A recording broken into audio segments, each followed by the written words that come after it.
players that let us down last season, that let us down again tonight. Now, shut up, Miguel. Let me talk. No. You will get your opportunity. Nah, bro. Shut up. That's over. No. That's out of line. You will get your opportunity to talk. Out of line. How's that out of line? Stop it. Behave, bro. What do you mean, pussies? Who the hell are you calling pussies? Pussies. You guys are you dumb? We bottled it. Who the hell are you calling pussies? Pussies. These guys have been fighting all year, and one little hiccup, you're out here calling them pussies. Are you crazy, bro? Pussies. Who the hell is the pussy out here? We bottled it tonight. We bottled it tonight. William Saliba? Who the hell's the pussy? Who the hell are you talking about? Pussies. You guys gotta fix up, bro. It. What kind of fan are you? What kind of fan are you? Out here calling them pussies after the first hiccup. What the fuck are you talking about, bro? Terrace, I hate fans like these guys. Why are you guys acting like this? Pussies. You guys gotta crying, throwing your toys at the pram. You never believed in the first place. Oh my god. Who the fuck are you calling a pussy, bro? You're basically calling all of us who believe pussies. You're basically calling the whole team who carried them on our back pussies. Pussies. You guys gotta don't fucking do that again, bro. Act right. Don't ever talk to me like that again, all right? Because that is unjustified. Yeah. If that had have happened in the street, I'd have slapped you. I ain't even pissing about. Don't ever think you can embarrass me like that. Ever. Pussies. You guys gotta... Welcome back to the Football Terrace Top 6 show. It's Friday.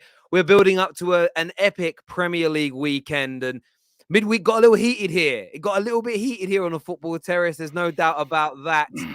It was meant to be, ladies and gentlemen, Igal versus Lee Gunner on tonight's show, but Igal didn't want to go through with the show in the end. He had his reasons.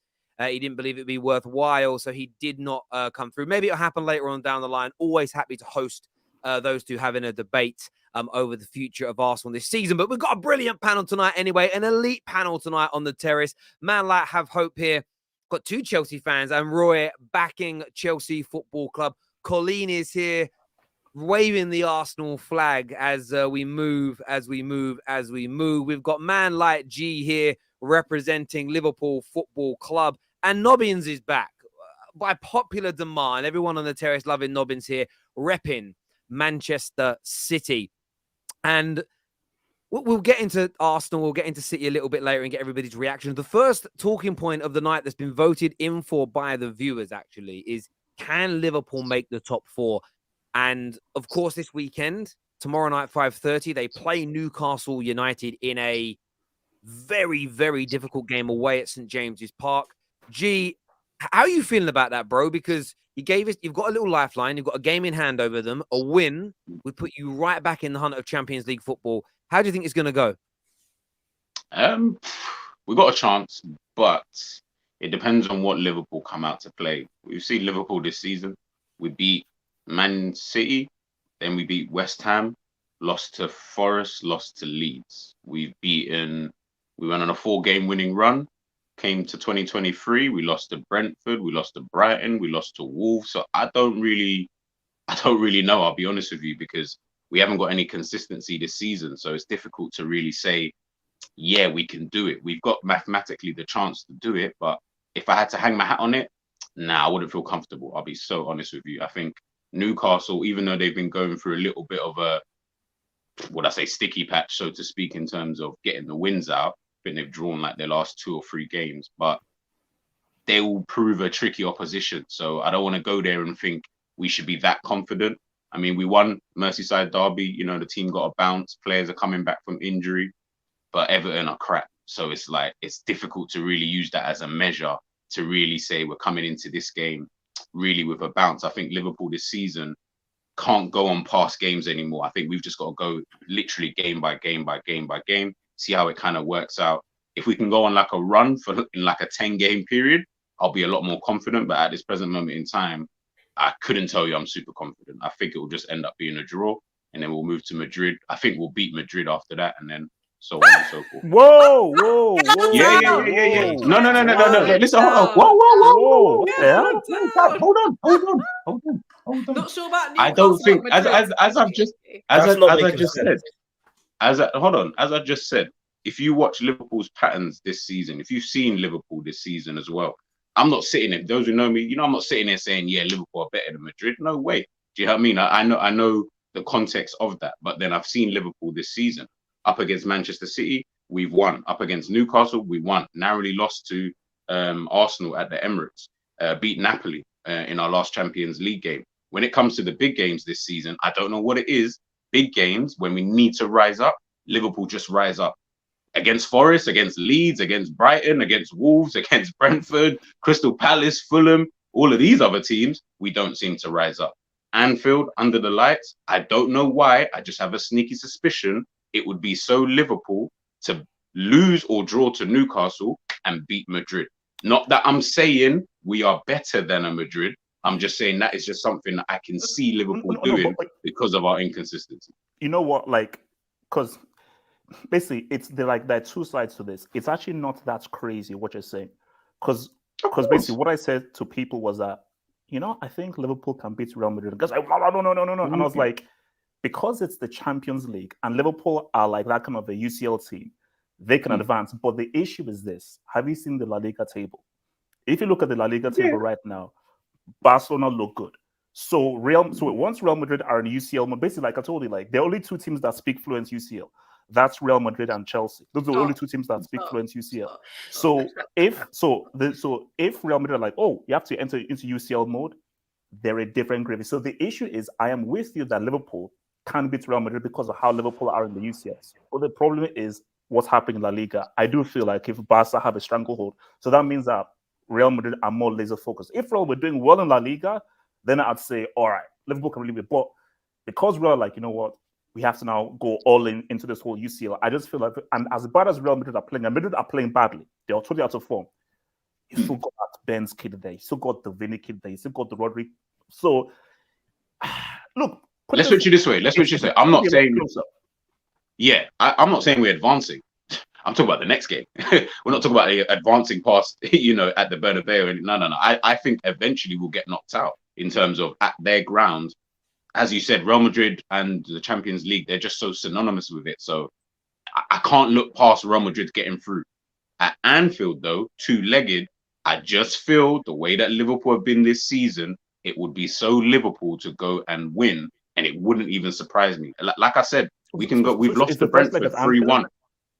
Yeah, the first leg's at Anfield. Yeah, the first leg's at Anfield. I get that. I want to ask a question to the panel, though.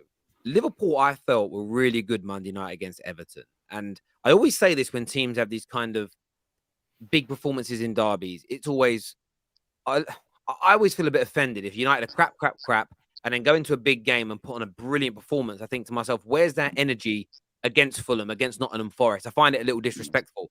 But is this Liverpool turning a corner, or did they just win a game at Anfield that they always win? Like, what do rivals think of it? Are we going to see the same inconsistent Liverpool continue, or could this game galvanize them and push them onto a different level? I think that Liverpool are screwed, and I think that you have to understand that Jurgen Klopp is a first phase manager, so he doesn't know how to rebuild a team. If you look at what he did at Mainz, what he did at Dortmund, bro, he almost relegated Dortmund. Like nobody wants to say. I told you, I speak about. I'm here to have the uncomfortable conversations. He almost relegated Dortmund. He almost did. So the thing with Klopp is he doesn't have a plan B, and he doesn't know how to rebuild a team like Fergie. And I think that he's way too low. What the hell is Firmino still there? Henderson, he doesn't have his legs anymore. Fabinho, first of all, he's lying that he's Brazilian. He ain't Brazilian, and that's a fake passport. And the guy is like 80-something, so he's not even telling you his real age. So the issue is that he is holding on to players who should have been shipped to Siberia like years ago. So the issue is, if he's going to be given money, is he actually going to spend, or it's going to be like, nah, man, these guys are good. Also, let's be real. Sorry, Darwin, that's a bust. I don't care about how chaotic he is and how much he runs and so forth. That guy, basically, Tim's is Lukaku. Dr. Martins is Charles Darwin. That's what he is. So I just think that if you're being real and Liverpool want to move forward, man, I don't think Klopp is the guy. But, who knows? Let's see whether he can rebuild. I just think if it's down to me, I just think that for Liverpool, what he did in that first phase, amazing, superb, incredible. You want to rebuild a team, be new, go into a whole new era? I don't think Klopp is the guy. I get that. Roy, do you think it's wrong to write this Liverpool team off? The majority of this squad, sort of basically you're minus in Mane, almost won a quad last year. Is it wrong to write them off? I know they're 9 points away from the top 4, but they've got a game in hand over Newcastle, and they go there tomorrow night. If they were able to beat Newcastle, who can't buy a win at the moment themselves, surely if they were 6 points behind with a game in hand, you couldn't write off this Liverpool side under Jurgen Klopp. I think writing them off would probably be a bit far, but you'd have to give them like a puncher's chance. But this isn't the Liverpool team we saw from 2018 to 2020, which were just relentless winners who were so physically dominant, scored bucket loads of goals. This is a team where they can be got at. And we saw Wolves, who struggle to score even more than we do. We saw Wolves beat them 3-0. So this isn't the Liverpool team of 2018 to 2020. This is a Liverpool team where if your midfielder on job and they can keep the ball and they can press well, you can really cause them a lot of problems. Defensively, they have looked shaky. Obviously, Van Dijk's not been available. Konate's not been available. That's probably their first choice pair. And obviously, Gomez and Matip haven't really cut it. The forwards haven't really been good enough either. But the reason why I give Liverpool a very, very slim puncher's chance is because even though they've got a very good squad with a hole in midfield, yes, we know, I just haven't, from what I've seen of Klopp watching him over the years, I just haven't seen good enough problem solving for me to think, okay, you know what? It's not quite working at the moment, but he'll come up with a solution which can get short-term results until he gets what he wants. Because I think he's very much a manager where it's minimal tactical changes. He plays the same sort of system every week, and that was very, very successful. But if you look at his times in Mainz and Dortmund, after 7 years, like the wheels did start to fall off of these projects. And he joined Liverpool in 2015 or 16, I can't remember, and that's about 7 years ago now. And we're seeing the team sort of fall off a bit, as in a lot of players are past their prime. A lot of players aren't performing as well as they should have. The tactics aren't really there. So historically, I can't say I have a lot of faith in Klopp to steer the ship, but I do believe he is an excellent manager. So I don't think I can write him off, especially when Virgil's back, Jota's back, Diaz is back. And I think that left wing department has really, really harmed them because both Nunes and Gakpo, I don't really see them as proper left wingers. Like they need a live wire like Diaz there who complements Salah a lot more. So they're getting a lot of key pieces back. And because I rate Klopp so highly, I'll give them a puncher's chance. But if you look at the history, it's Wait, hold on. You rate Klopp highly? Yeah, Klopp's an excellent manager. As of 2023, he's an excellent manager. 2023. Yes, he is. was literally 2 goals away from winning a quadruple last season. Well, he didn't. A manager doesn't go from elite to shite in the space of like less than a few 5 months. months. Come on, have hope, man. This is have hope. You sit here and talk about like how your club speaks fluent Champions League. This is the manager who's won the Champions League and been to 3 other finals. He's won league titles in England and Germany and won back-to-back titles in Germany with Borussia Dortmund. To not rate him as a top-class manager is crazy. Even though I think maybe he's come to the end of the road with Liverpool now, if he walked into Real Madrid in the summer, Real Madrid would be one of the best teams in the world next year, and they would be absolutely scintillating. I think Jurgen Klopp needs to change. Personally, that's just what I think and feel. Maybe that will happen if new owners come in and they spend big money. He can refresh his squad. I just think it's gone a little bit stale at Liverpool, but he's still a world-class, top-class manager. In terms of the game against Newcastle have been struggling to get wins. How do we see this game going, Colleen, against Newcastle? Who do you think is going to come out on top? Oh, it's going to be such a boring draw. Don't even watch the game. Even if is it allowed to be watched? Even if you got your other ways of watching, don't even bother. Don't even hurt your eyes. Is it 3 o'clock kickoff? What is it? Is it No, 3 o'clock? 5:30. Guys, enjoy your evening. Enjoy your evening. The Masked Singer is on. The Masked Singer is on. So pop on the Masked Singer. Pop on the Masked Singer. Why waste your time for like a 0-0 or 1-1 draw? What's been going on at Liverpool is nothing short of a disgrace, in my opinion. I think you guys have been all too nice, in my opinion, and this is not reflected on my club before I get thrown what Arsenal do and don't do. I personally don't believe in waiting until a team's like right until the end of their cycle or a manager's just getting to the end, no matter how much credit they've got in the bank. If you're starting to see these edges of change where I think results aren't going your way, in my opinion, they've got to go before you end up in the position that Liverpool are in, where they're now going to have to literally rebuild and get a whole new set of players in because they've got I know they've got some young players, but there's a massive Asian squad there. And it just feels like this disaster could have been avoided. And it is a disaster. A team like Liverpool has been challenging for the league, and the Champions League should not be in this position under any circumstances. They should be challenging for the title this season. So, in short, a boring 1-1 draw.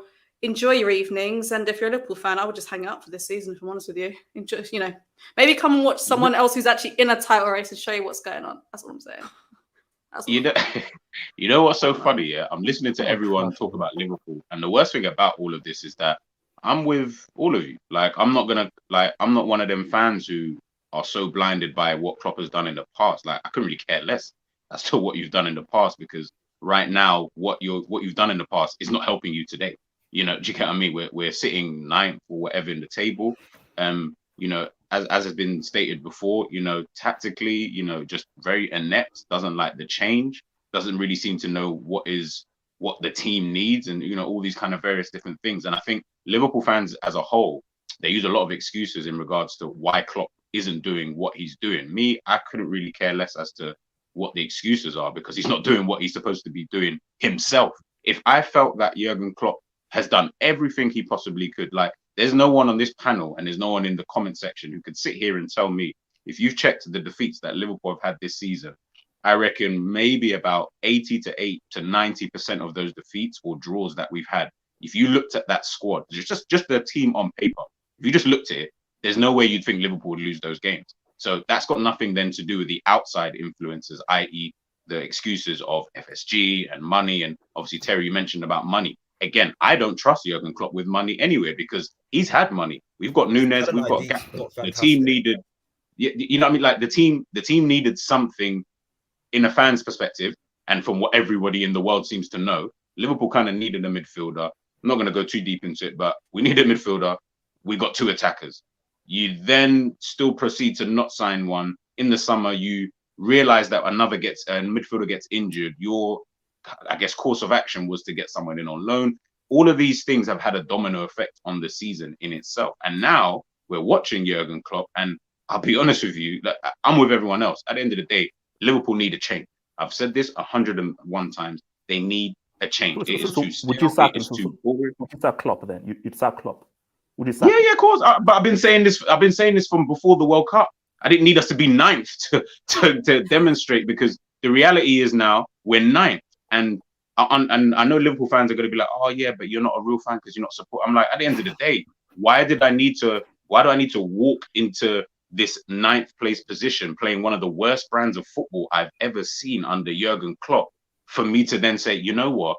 He won the Premier League 3 years ago. He won the Champions League 4 years ago. Maybe that will give him enough credit in the bank to be able to go and do. No, your credit is gone. You're in debt now. Like, I can't sit here and try and force the issue now. And again, it's got nothing to do with, which is where I disagree with Double H, is that he's a fantastic manager. Of course he is. Of course he's a fantastic manager.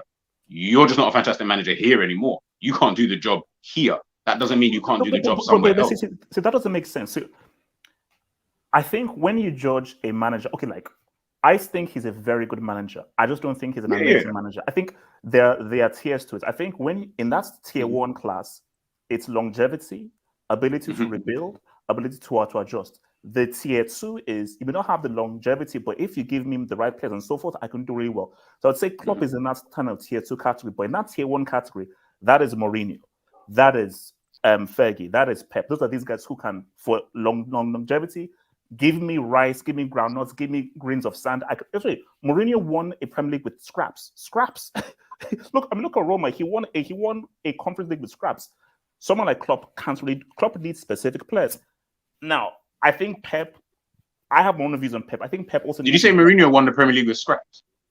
Yeah. Did Mourinho really rebuild teams though? Wasn't he notorious for coming in, winning, and then destroying the joint and dipping? I thought it was more of a now coach. Personally. Scraps though, I'm still a bit baffled with that. Scraps is a bit harsh. Because don't forget, before we won our, Ricardo Carvalho, Makalele, Essien, Lampard, Drogba. They were all old. Like before scraps. Before we won our 3rd league title, like Mourinho signed Fabregas, he signed Costa, like he brought in top quality players that essentially formed his squad. that Premier League that he won last, where everyone says it was Kante carried us. It was like discounting what Costa and Fabregas did that season. The fact that you should have Lampard and Terry in your team. To say that, like Mourinho, everywhere that Mourinho has been successful, man weren't dealing with scrap, barring Porto. That's what I'm saying. And even with Porto and Roma as well. Yeah, but he isn't winning Premier. He isn't winning the league, is he? He won a Conference League, which is. But it's not a bad achievement. It's a cup competition. I don't look at it as your. I mean, good. anyone. It's good, but he's winning a competition that Roma have got the ability to win. I would say that you could say Mourinho wins with scrapped if he won Serie A with Roma. If he won the Premier League with Tottenham, then you can say man did it with scraps. But he ain't done it with scraps. Winning at Chelsea and Real Madrid and those clubs. No way. In terms of score predictions for this weekend, though, people, what are we saying? What are you going with, Colleen? 1-1, and just to make everyone happy, I think the solution to everyone's problem should be let's get Klopp down to Stamford Bridge and get Potter up in Anfield. I think that'll bring some harmony here. No, you're not happy about that? Take Klopp with our structure, cash money. Cash money. No. What you saying for the score? Have hope. Wait, are Newcastle at home or away? Are Newcastle at home? Yeah. You know what? I'm gonna because I'm a jinx, because I want Liverpool to lose. I'm gonna say 1-0 to Liverpool, man. So I'm gonna say a surprising 1-0 to Liverpool. Roy, a part of me thinks Newcastle might get it done, but they just don't score enough. And I think with Liverpool's players coming back, I think they'll just about manage to scrape it. I think they'll get outplayed, but I think they'll win 2-1. 2-1 Liverpool. G?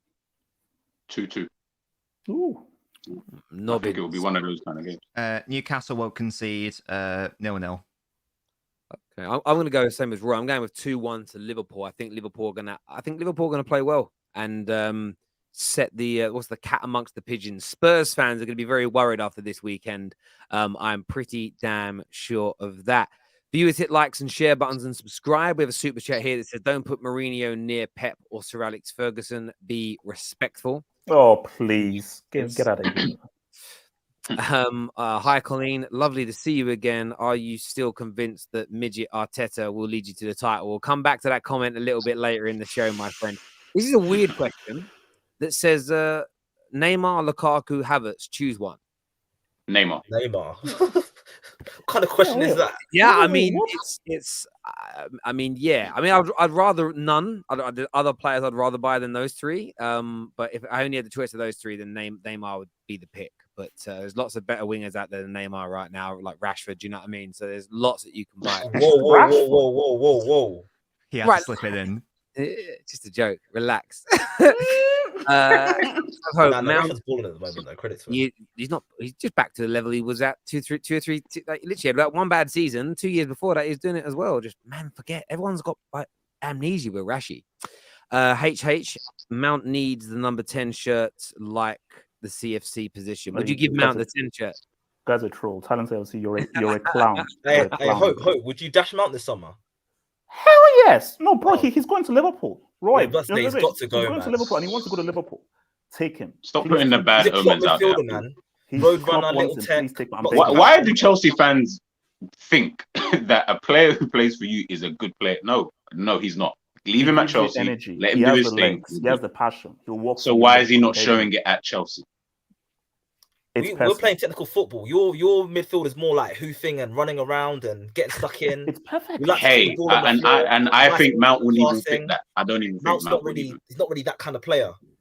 I promise you, Mount would cook for Liverpool. He would cook. Mount in that Henderson role. He's so desperate to get him out of Chelsea. Tell him. 5% more cross actually every game. Yeah, but realize the player that you're talking about, Henderson. I mean, we're not talking about he's replacing. I mean, anybody can be in the Henderson role. So if we're talking just players, I'd get someone from the under 18s to just come in and do that role. Like Mount isn't special but enough. He can give you energy and creativity as well. Don't take this troll seriously. Don't take this troll seriously. He's a black market expert. He's there trying to flog Fabinho, Mount, Thiago, Hope. They're onto something there, man. Tell them. Tell them. That's a nice midfield trio there, man. And heck, quality. And also, you know, we live in a swap. We give you Mount, you give us Alcantara. We'll get Tara, you get Mount. I mean, that sounds like a fair swap, to be fair. I mean, I'm glad he swapped the two. Are you crazy? Yeah, I mean, look, I mean, if Quality, you give me quality. Enzo, Thiago Alcantara, and Kante in Thing is, though, midfield, I okay. can see this deal happening. I can see Mason Mount going to Liverpool. No, I think he's going to eventually resign. I would Roy, actually I happily beg you, get rid of please him doesn't if always he lie. came I in. beg you. 300k a week. You know what's crazy But about Come this? on. I just We are- don't I mean, see how he's asking for 300k. Like, it's not making No, sense. hang on. Let's just be honest. Those reports have been debunked. But Chelsea fans want to ignore the fact that credible journalists have debunked them. However, About 200k. However, he shouldn't resign. We're moving on to Chelsea now anyway. And so it's good, nice little segue. But seeing the players you've brought into the team, especially João Felix, the level of difference is palpable. And I don't even think João Felix has really got going yet. Just his touch and his movement, his ability to find space. You know, this is what happens when you kind of make excuses for players, if that makes sense. You know, people will sort of talk about like, oh, this guy can do. You know, people hold on for years that their academy player is going to make it, and they never really. There were years where Man United fans were like, oh, give him another year, and honestly, cleverly could probably get himself to those Scholes levels. You know, if they're not showing it almost day one, they ain't never going to be it. You know from the start, man. You know, you do know pretty much from the start. Like you've all seen with Garnacho at Man United. I'm not saying he's going to get to a world-class level, but the potential is there to maybe get to that point. You saw it within a handful of games that Phil Foden first played for Man City. It was like, as long as he keeps working hard and he keeps his head right, there is potential in there. With Mason Mount, I think he started well, but he just never went to that next level. And yeah, I think his time is at Chelsea needs to end. But will it? I don't know. And what's Johnny gonna do? What's Johnny Minerals gonna do if he ain't there anymore? Like some Chelsea fans seem to love Mason Mount more than they love Chelsea Football Club these days. It's a disease, man. It's actually a disease. No, because I think like you know what it is? It's something very deep. I think people they see themselves in Mounts, and it goes much deeper. Do you see yourself in Mount? Have hope. Mate, like, can you worry about not bottling the league and so forth, gosh, man? boys. Seriously, Terry, can you? Because can you, I like, can mute see her the mic? similar. I can see if you see yourself in Terry, Mount. I can can you see please like mute her I mic, see please? it. I beg you. Yeah. Can you please mute her I'll mic? be honest with you, have hope. I'm not in a habit of shutting down the speech of women. I don't know about you, but I ain't what I Thank do. you. Bro, you know what I'm saying? So even if they're a troll and all they're doing is just bullying other people, they don't want to mute their mic. Why are you calling Colleen ugly? Why are you calling her ugly little troll for? Why are you doing that? Wow. So Wow. as I was saying, By the way, I so- say that because I can't imagine any troll, male or female, at home on their keyboard is good looking. None of them. Like I almost put a bet on. I bet $1,000 now there isn't a single troll in the world that's good looking. So that if you call someone a troll, you call them ugly. Good looking people are out and about doing their thing. Like no one good looking is at home in their mum's basement on the internet. All day. No one good looking is doing that. Terrence, all I'm saying is this. And I'm sure Roy can back me up here. I think Chelsea are at a crossroads now. I just don't know because this whole Potter thing, I'm confused. I mean, okay, Terry, no, let me ask you this. Since you're the football savant, you're the mastermind. You're the connoisseur. I am the man. Yes, you're the private jet owning, mansion owning. Savant. Would you say? I mean, do you think Potter is the right man for Chelsea? Do you think years down the line, Potter can win trophies for Chelsea? I think he can. You've just got to give him time. And I know that for some Chelsea fans, it is an alien concept. It is so different to what you've been used to for 20 years. 20 years, it was buy now, bring in the best. The majority of your signings, you of course sign young players and you built a great academy. But the vast majority of your marquee big money signings were fairly well-known players ready to go and win you trophies. And in the first decade of Roman, you won 3 Premier Leagues, a Champions League, multiple domestic trophies. But I've been talking about this for a decade. The level of success started to wane. The amount of years that you were in title challenges started to subside because the approach of just spending money dissipated when the new TV deals came in and other clubs became richer, and when FFP came in, which meant the owners couldn't pump in exactly what they wanted. So having a more medium to long-term plan coupled with money, which is what City have got as an example, is what's going to yield you, in my opinion, as we go into the new age of football, more long-term success and sustainability and maintaining your position in the league. I think the years of spending big money, but every 18 months having a new manager with a new style and new philosophy isn't going to. I just don't think teams are going to get into title races doing that anymore. Not in the Premier League. If you're in a country where you've got a financial monopoly, like in Spain, where the two top teams get the lion's share of the TV deal rights money, so they can outspend everybody else in the league, then yes, you can still get away with that. In the Premier League, it's impossible with more and more billionaire owners. There's an article today talking about the Zone next year getting involved in the TV rights, meaning even more money's coming in. You need a medium to long-term plan. You need what Dortmund and Ajax have got, but with money. I just think you're going to need that in the Premier League to become successful and compete regularly. Graham Potter and your club are going through teething problems right now because you're essentially overhauling 2 decades of process in the space of a year. But it isn't like a business where you can shut down for a while, do your refurb, do you retraining of staff and reopen ready. You've got to do it live in action. Do you know what I mean? Imagine opening a bar, but you want to change every element of it, but you've got to stay open whilst you're redeveloping it all. It would be a mess, right? No, That's what you're going through. So I think it's ridiculous. I think Chelsea fans have got to grow a pair. I think you've got to become more patient. I think you've got to get behind your manager and your club. They've explained publicly what their medium-term and long-term vision is, but you guys want that medium to long-term vision to yield results day one when they're told you it's a medium to long-term project. I think you've got to calm down a bit and get behind your manager. No, I mean, I don't know what Roy, because obviously, let me just speak, and I want what Roy's thoughts on this are. I think not true. Patience is key, and you have to give someone time, and this is not going to be a fix. Look, I remember Chelsea during the Ken Bates era. I remember Chelsea finishing 6th and losing to Bradford City with Dean Winder scoring a brace against Lebov, Petrescu, and so forth. So I remember those days. It was always 6, but it is what it is.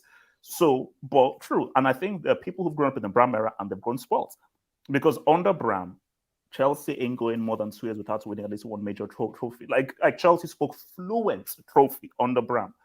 But the thing though is, okay, cool, time, it's different. You've got Todd B now. But Chelsea are still a winning club. And for Potter, I'm not sure whether he's got that winning gene and mentality. And here's the key thing. Has there ever been a manager who has overachieved at a small club and in his next job being a big club, has he been successful? Because doing well for Brighton isn't the same as Chelsea.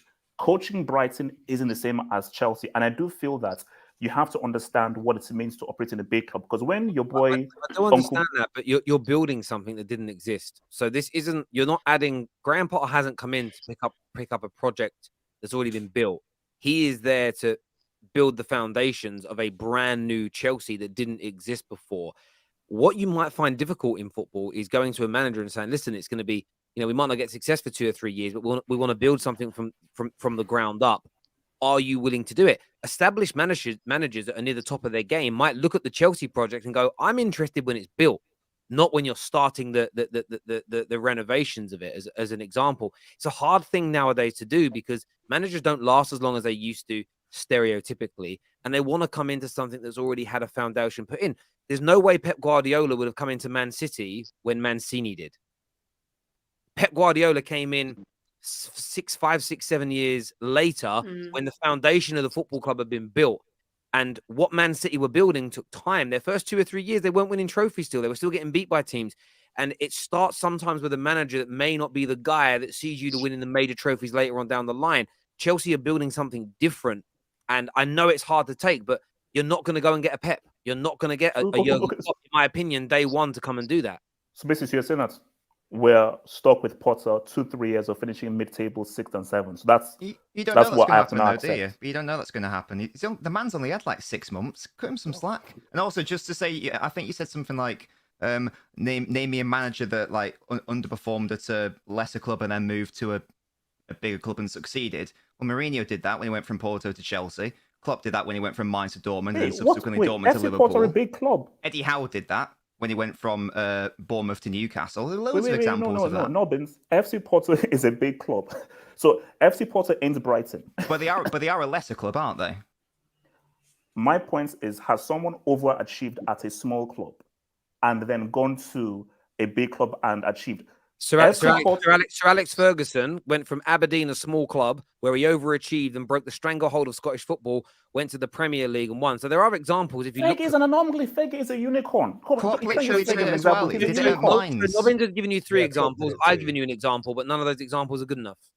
No, the only example that I accept is Fergie. The other examples, no. I don't accept those examples. Why? Is Mainz a huge club in your brain? Like... Oh, What? Mainz is not. It's not a big club in Come on, Germany. They come never on, went to Hope. the You top know division. Klopp did it. The thing is, have hope. I actually agree with you, but I'm kind of enjoying this. I'm just gonna let it play out. I just don't think you like Potter because he's not a sexy manager. Like he's not an Ancelotti, he's not Mourinho, he's not a Guardiola. He's Graham Potter, and I think that's probably why you don't like him. Yeah, no, you you can't. need to give you him a can't put break. thoughts in He my head, did no. really good. He did really good in Sweden, and you can say, "Oh, it's only Sweden," but he did do very good with Ostersunds in Sweden. He's done very good at Brighton as well. I think you've got to give him a bit more time than half the season. You're not going to put thoughts in my head like that, bro. You're not going to put thoughts in my head like that. I am not going to now sort of just say, "Oh, because he's not sexy" and so forth. No, all I'm saying is I am going via what I am seeing, and all I'm seeing so far is, bro, what are you doing? All I'm saying is, and I'm sure Roy will agree, is you're going into a Champions League season without a recognized striker. Only a psychopath who is a moron would go into a Champions League season without clown called Kai Havertz as a striker.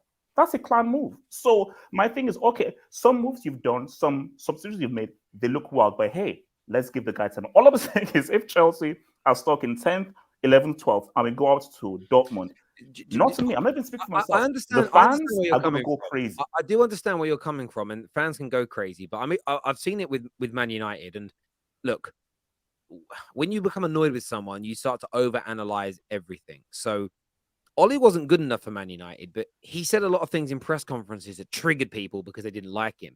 And then I've listened to a few of Ten Hag's, and he'll say some similar things, but people will literally interpret it a completely and utterly different way. When you like someone, you give their mannerisms leeway. If Graham Potter continues to behave this way and you start winning, it shows his behavior on the sidelines or his sort of timid approach in press conferences doesn't really matter. And people always go on about charisma. Tottenham turned down Eric Ten Hag as manager for an interview because they said he lacked charisma and they wanted a manager who, when he did press conferences and when he spoke, it was like the whole room listened. Well, how's that gone for him? Like, just because someone has charisma doesn't mean they're going to be Jurgen Klopp for you. You know, sometimes it's their ability outside of that. And I think Chelsea have gone through such turmoil in the last 12 months, such overhauls. And, you know, some of the things that I've said all along, I think that some of the stuff has been done too quickly. There hasn't been enough. They should have left more of the board in charge before making such mass moves. But this isn't just a case of buying loads of players and throwing it at Graham Potter.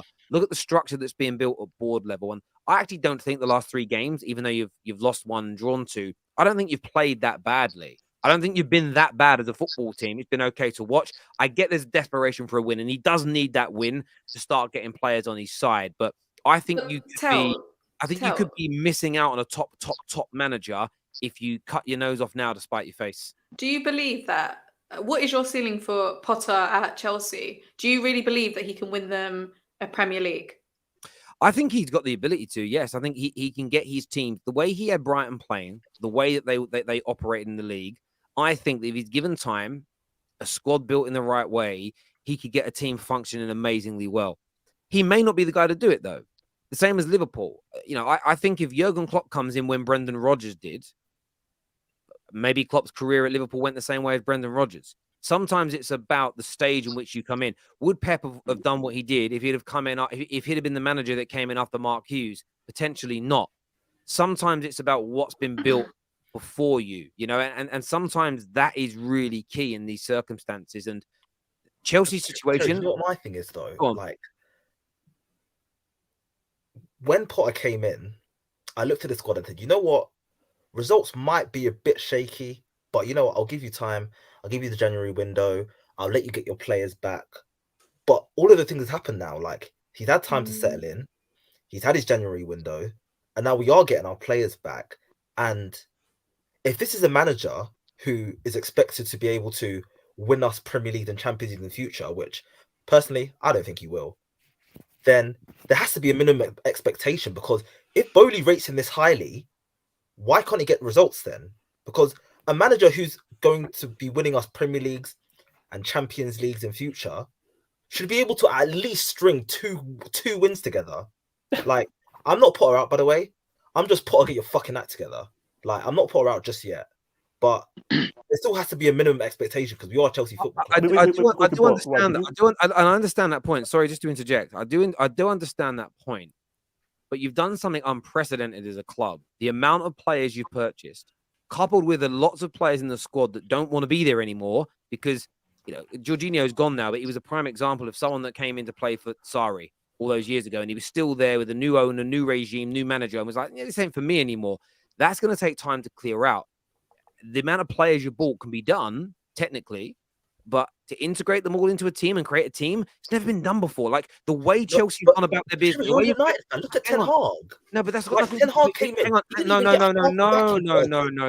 you had a worse squad than us. No. What Ten Hag's doing. Come on, bro. No. Tell me another. Actually, give me the example of another Premier League team who have bought the volume of players that Chelsea have in the last 2 windows, cleared out their entire board, the entire coaching staff, the entire scouting team, and changed ownerships in the space of 12 months and been cohesive on the football pitch. Give me the example of that ever happening in the history of English football. Terry, 2 wins in 14. No, that isn't my point. No. So that's not an answer. No, I hear the unprecedented. Answer my question. That's my point. But Terry, No. It's unprecedented. So there isn't an example of how to make it work because Graham Potter's dealing with a situation that no manager in English football has ever had to deal with. But that doesn't mean there shouldn't be a minimum expectation. I'm sorry. But what are you? But what are you? Basing 2 wins together? What are you basing that minimum expectation against? What's the example you're basing it against? It doesn't have to be based on an example. It has to be based on how I rate him as a manager and how good these players are, and the level I wish he can get these players to perform to, and the level I thought he would get them to perform to is to be getting a whole lot more wins than 2 out of fucking 14. Yes. No. Maybe. No one's answering my question. For me, listen. Maybe you sack Graham Potter tomorrow and you bring in Lewis. I'll give him to the end of the season, and you go to another level and you look brilliant. I'll go. Do you know what? I'll hold my hands up. He's managed that situation well. But I remember when Spurs signed 7 players in 1 window and it took them forever. Even Nottingham Forest, right? Nottingham Forest signed how many players in the summer, and it took them until like January. Okay. To start with the same manager, by the way, and the same owners and the same backroom staff and the same club to start moving the ball properly. They were awful. You've bought double that, and you've changed, and the whole club's changed behind the scenes. Imagine like you went to work tomorrow and everyone you worked with yesterday was gone. Loads of new staff, new owners, new rules, new regimes, and I mean you've got to perform exactly the same today. No. Okay. So, look, sorry, you wanted an example. Now, correct me if I'm wrong. And guys, panel, correct me if I'm wrong. When Abramovich first came in, was Ranieri. Whole bunch of players, Mutu, Crespo, Duff, all these guys all came through. And it wasn't great. He had a lot more wins in 13 games than Potter. So this excuse that because you've got all these players and so forth, you can't beat Nottingham Forest. It has to be a you can't beat any of these teams. Sorry, man. Or else we're just operating like fucking Southampton. I understand he needs wins, and I haven't said he doesn't need wins, but I just think Chelsea fans could be cutting off their nose to spite their faces here, and they need to be careful of doing that because the Roman era is gone in relation to getting rid of managers. I think it's a key thing to look at. Corbyn did nothing wrong. That's a random one, but thank you very much for that coming through today. Is that meant to be a Potter reference? Maybe. I don't know. I know that I'm not getting involved in politics on here. Graham Poulis is not the right man for the job. Thank you, Al, for that super chat. You think Mount? Do you think Terry, the only way that the main reason why I'm not Potter out is because the managerial market reeks of shit right now. Well, that's the other side. That's the other side of it. That's the other side of it as well. Do we think it really stinks though? Like with all the managers who are available. I heard Tuchel's available. Apparently, I heard. Ha! You're so funny, Colleen. Yeah, let's. So is there not like a Tuchel? There's a Zidane. There's a Pochettino. That like. Okay, I'm not saying it's fantastic, by the way. But when are you going to get a great time to sack a manager like today? And getting a Luis Enrique or a Zidane or a Pochettino, obviously Tuchel's out of the question for you. But in a general sense, I feel like there's managers out there. Like if you really wanted to sack him, you'd probably just sack him. Yeah, who's out there for you? There's better managers in my opinion than Graham Potter out there. But the irony in it is everyone's talking sacking, but all the available managers Chelsea fans don't want. It almost becomes again. The only one I want is Hans. Yeah, that for me is the definition. That for me is the definition of. I don't want. That's different. I don't think we'll get Zidane, but I just don't think every Chelsea fan I've seen ask that question goes, well, that's not my job to know. Well, you should have an idea if you'd like to. An I want idea, Hansi yeah. Flick. But Hansi Flick 4-2-3-1 with this moving- team. It's cooking. Moving slightly on, guys. Sorry, moving slightly on just because of time and everything else. This here says you think Mount is going through a Rashford slump. No, It's different. No, No. because Mount's lacking fundamentals. Rashford had them. His head was just down. He was injured. This here says Igal run off the show after Graham pressed him. Brandon, his name, not him, but thank you. I think it's high standards in Madrid and Barcelona. You'd be fired for sure. You don't believe in the process of a thing. I would say this though. Bayern Munich, if they hired Graham Potter tomorrow, wouldn't have changed ownership, boards, scouting systems, overhauled their entire squad in one go. Essentially, last year, risked going out of business because their owner was sanctioned because of a war. So the scenario is so different that it's hard to comprehend those two things, in my opinion. But we'll see what happens with it. In terms of the predictions for the match, Nobbins first. It's Chelsea at home against Southampton. What you're going to predict? Southampton stink of poo, so Chelsea are going to win 3-0. What you saying, G? Chelsea stink of poo as well. So I'll say 1-0 Chelsea though. 1-0. They'll get that win. They'll get their win. Okay. Roy? We're gonna absolutely stink. Like, it's gonna be a shit game. We're gonna miss the chances we inevitably create. But I do think we'll manage to score one goal, and God help us if we can't keep them out. So I'm gonna go 1-0. 1-0. Clean's gonna be a hater. Colleen. I'm going to say a 3-1 Chelsea. Oh, Southampton you got are more faith than I do. awful. I loved what I saw from Enzo and Felix. And I think individual quality will bail you out. Southampton 20th. Come on. If you lose at home to them, then maybe, as Hope like says, he's the king of uncomfortable conversations, then we should be having one of those after that. What are you saying, Have Hope? Do you have hope? Colin, because the jokester. I triple dare Potter to lose this game. That's the first thing. I triple dare him. Let to Potter lose lose this game. Oh my Roy, God. let him lose this game. I'll go to, because again, no one knows where I live, but I can get to Stamford Bridge easily, and I dare Potter to lose that game. Public So, flogging if he loses. I'm gonna say, because I believe in Zoe and because I believe in the Owl, I think the Owl and the Zoe are gonna say something for us on the individual qualities. So Zoe and Owl will live and they'll rise. 2-1 Chelsea. Who the hell are those two people you've mentioned? Break it down. Zoe is Enzo Ferrari and Owl He just copied is my Joe answer, essentially. He had no original thought at all. But Okay, so Enzo is Zoe, and who's the other Felix. one? Enzo is Zoe. Who's Owl is Joe Felix. Oh, the Owl. Oh, okay. The Owl.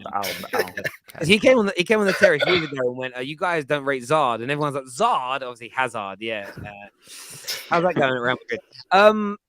My prediction, I'm going to go with Chelsea are due goals, and I thought you were very unlucky against Dortmund. You created lots of chances. I'm going to go with 3-0. I think this will be one of those games where you score the goals and a bit of confidence comes in, and maybe starts a little bit of a run for you in the league. We need a run. We need a run before Dortmund. We've got to win at least 2 of Have Southampton got a new manager in yet? No, they don't. No, I think Sales might take it till the end of the season. They're going to take their time.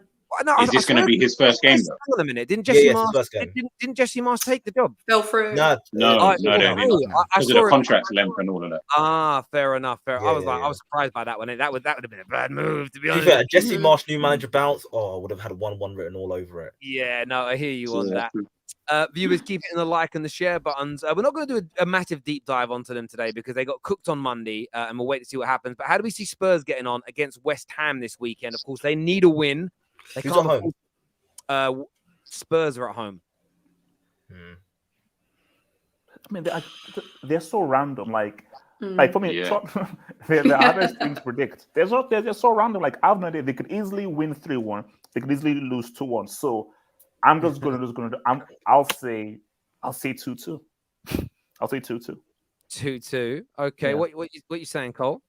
It's got that London derby feel to it. They both hate each other. They're both awful.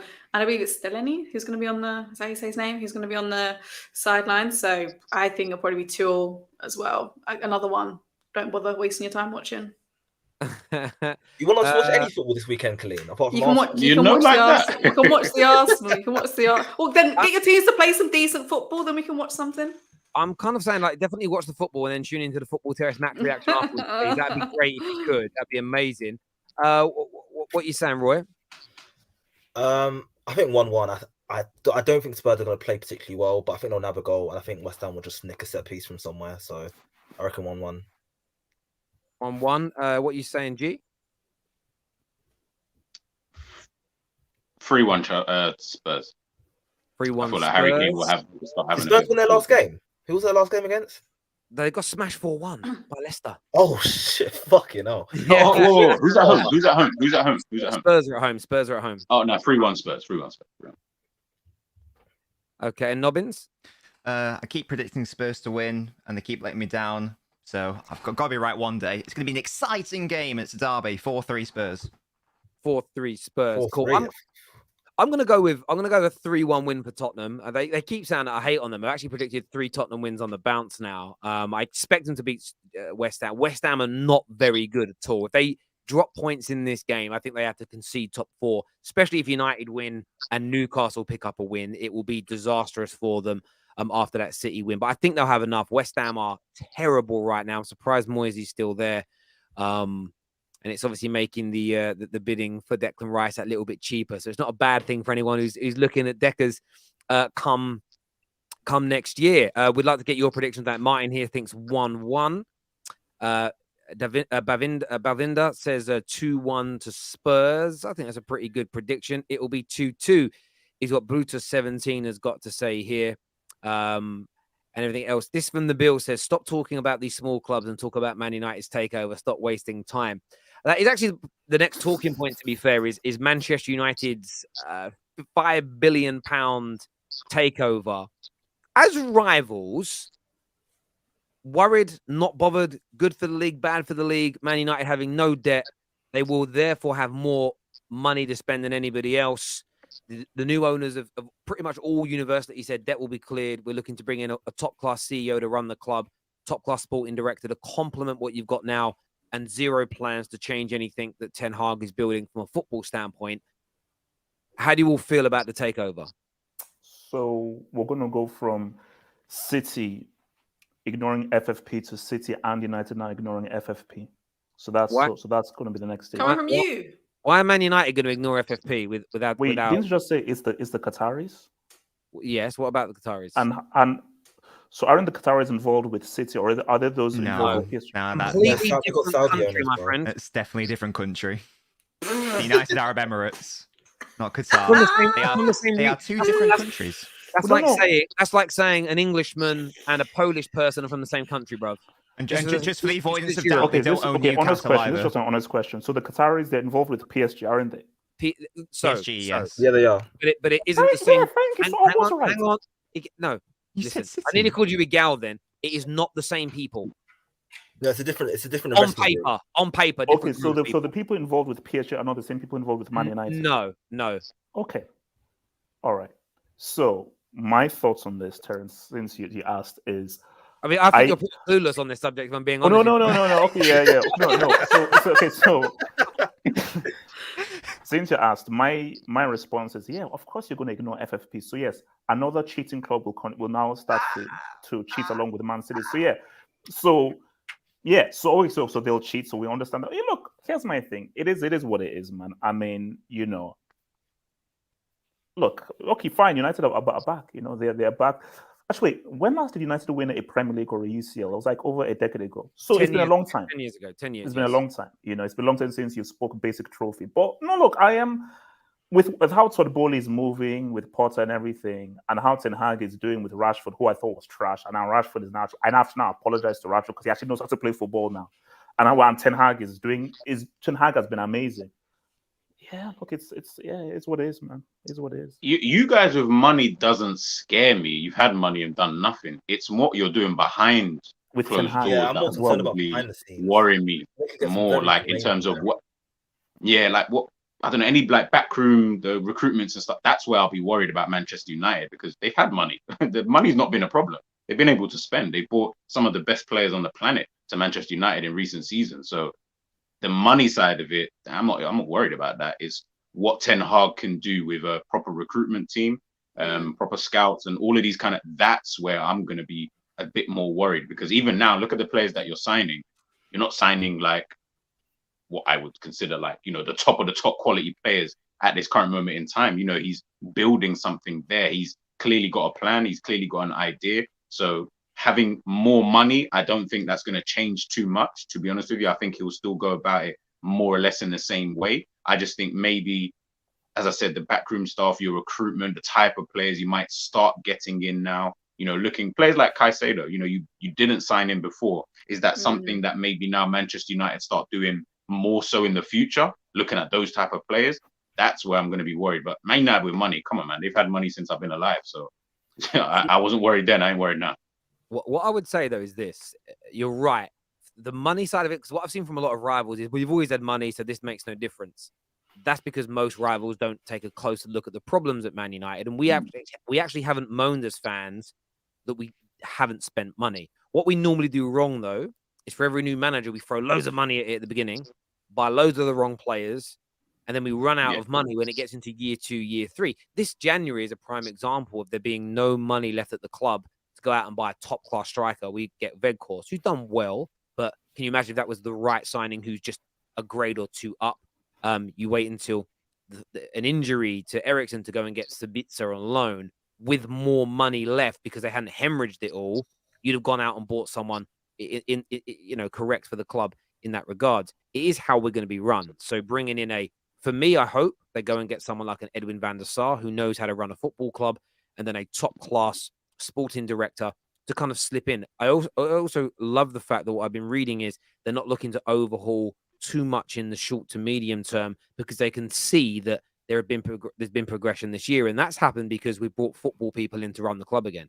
Woodward left and football people came in. Not even the best in class, but there's been a massive jump in what we've done. In terms of the money, though, the money is next level. So even though we've had cash in the last decade, it's even bigger. Everyone's got to remember 150 million pounds a year gets taken out of United through debt and dividends. Plus the new owners are going to invest the maximum of over 35 million a year, which you can do into the club. So United will have nearly 200 million pound extra each year for players, for salaries and or buying people, compared to what we already have. And that's based on our natural, organic, commercial revenue we already have. That doesn't include any new injections that we'll get from them. And the most exciting thing for me as a fan is the plans around this new 100,000 plus seater stadium. That for me is the bit where you suddenly add an extra 25,000 fans into a stadium. That place becomes an even bigger and better fortress, in my opinion, because it's just louder. It's harder to play in. So I think there's lots of exciting things for Man United. But, you're right. It's about who we make sure, who's running the club day to day. And as long as they're running it as a football operation first, it's going to be successful, in my opinion. If they start putting commerciality above football, we have a big problem. No debt or no debt, that's still a problem for us. But I think they'll get it right, because if they're smart and you want to be associated to Man United to help your investment company, help your brand, to bring people to Qatar, Man United need to be winning and they need to be looking good. If we're not winning and we're finishing 5th, 6th, 7th, it's terrible for your brand. And in that region of the world, like looking good, being number one, being successful is a very big motivator. So I'm ridiculously excited. What I will say is this: both QSI and QIA, they're different investment firms. They are all essentially at 0.0 level owned by the same royal family, but that's because everything in countries like Qatar at some point levies down to the state, as it were. But in terms of who runs those funds and investment companies is different people. What you won't see is the same board of directors at both clubs. That's essentially what's not going to happen in layman's terms. But it's exciting stuff. I'm sure you're not bothered about it morally, Nobbins, being a City fan, because there's a lot of people that are doing the moral stuff as well, that we shouldn't be having more money from the Middle East. Man United shouldn't do this. I'm assuming that doesn't bother you as a City fan. I've never really thought about it, to be honest. In an ideal world, football clubs wouldn't be owned by sovereign wealth funds, but we don't live in an ideal world. I've never really worried about that. All I would say is to people who did virtue signal before at the likes of City and Chelsea and Newcastle, having a go at them for being funded by natural resource rich people. All I would say to those people is, like, I don't even know what those people are saying now. If because it's mainly United and Liverpool fans, in my experience, who are saying that as like a thing against City, etc. So all I would say is those people, I assume, don't want this to happen because when City, Chelsea, Newcastle did it, it was bad. If United, Liverpool do it, it's good. So that would be my only point of, if you were virtue signaling before, you'd better be doing it now, and you better not just like turn on a dime just because it's happening to your club now. Consistency is all I ask for. But yeah, I don't care. I've never cared, to be honest. I totally agree. Me neither. I totally agree, and that's why I didn't condemn Newcastle's takeover. People can go back and watch the videos on that. And the biggest reason I didn't is I said because you never know who your next owners are going to be, and I'm not being clipped up like some content creators have been done for like slagging off oil money, slagging off oligarchs, and then suddenly celebrating when it's their club. Because at the end of the day, the only reason people slag it off, everyone will hide behind human rights and X, Y, and Z. But I don't believe 99.9% of those people, they're jealous because they want that owner. You know, the same people that are on their phones going, it's against human rights. Like, brother, where'd the battery for your phone come from? Go and research it, G. Go and research where the battery from your phone come from. Your man sitting there in his Nike trainers and his Apple phone. Check who made your trainers and check who made your phone, and then chat to me about human rights. I hate virtue signalers. They are the bane of the world. They really are. And Twitter is essentially like where everybody pretends to be a great person, but in reality, they're doing madnesses. They're absolutely doing madnesses. But I'm gonna gloat a bit. We might not even get Qatar, but we're gonna get new owners. I believe they're gonna be good. And Jim Ratcliffe coming in. Mike Ashley coming in. Not Qatar. Mike Ashley. Bring back Mike Ashley. Oh, Bring back Mike Ashley. Nothing wrong with Ratcliffe, or Ratcliffe's a good owner. He's serious. A little bit of Elon Musk, maybe. I'm up for that. Obviously, we'll dominate the Twitter. Elon Musk will make Twitter your shirt sponsor. Mate, I don't care as long as we're winning football matches. Like I don't care. Like some people don't want the stadium name to change. As long as we listen, and I said it before, if we have more money than anybody else, cool. Let's pollute the market, spend more money than we should. Let's price everybody else out so no one else can afford anybody. I don't care. Let's just do it. We deserve this as Man United fans. We had 17 years of hell with the Glazers, so I don't care. I'm buzzing. I'm absolutely buzzing. Speaking of Man United, though, looking all right, aren't we? We're looking all right. Looking all right. Rashford.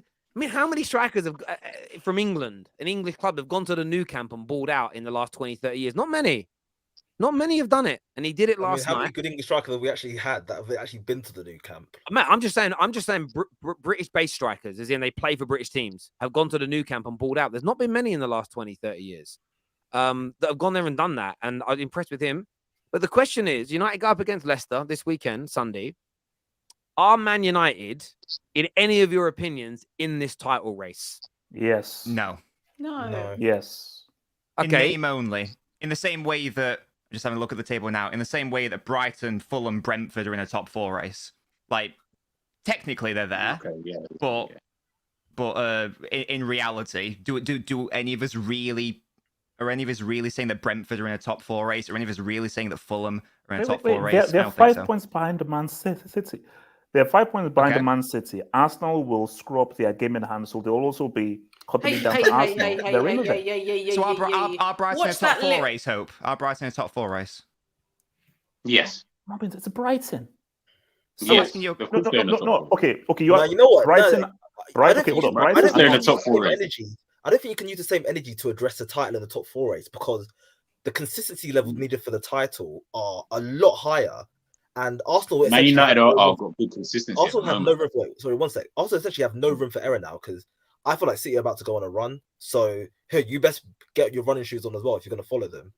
But with the top 4 race, you can literally drop points like every other week and still find yourself in and around it. So if you're saying, if this team are in the top 4 race, then United are in the title race, it doesn't make sense. Like the barometers you're using are different. But based on how Newcastle are drawing games and how unpredictable Tottenham are, Brighton are in the top 4 race, 100%. 100%. Brentford, I'd say no. Brighton, the yes. Performance levels is a lot smaller than Arsenal and City and United for me, where I still feel like there's a gap. United have been getting good results, but they haven't been as dominant as Arsenal or Arsenal have been a brick wall, man.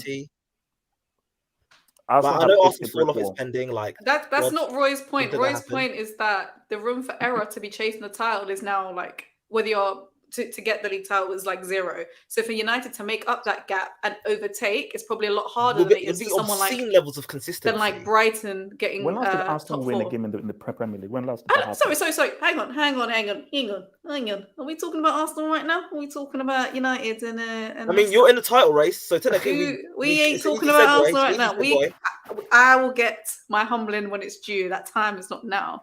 The point being is, Have you forgotten what it feels like to win, Colleen? see how I get wheeled out when we don't Right, win. just so I can keep up with for a moment. I get Nobbin's point that it by name only. So say what you said again, Roy. Just 'cause I'm losing. I just think when people are saying, "Oh, these teams are in the top 4 race, therefore United are in the title race," it's just different barometers. Like the consistency needed to maintain a title challenge. I've seen good results from United. Don't get me wrong, but in terms of just pure performance levels, I have not seen from United. You'd have to win every game. From Arsenal and City. And I asked this I just question. don't think they can close that gap. I asked this question because all I've had all week from rivals in the chat, I had it from Jess, is United fans won't admit they're in a title race because they're scared of like not achieving. They're getting cooked. Of course they are. But then again, so you say that, but then none of you are saying we're in a fucking title race. So why, like, if none of you believe it because you're not seeing performances, and I as a United fan go, because you're meant to be the optimistic one, Terry. Because you're the United fan. No, but that's optimism when you don't believe is for fucking idiots, and I'm not a fucking idiot. Like anyone who sits there, I've called a few gooners out this week. Like if you sit there and you don't think you're going to win the league, and you're like, but I better say I'm going to win the league so everybody on Twitter likes me. You're not a man.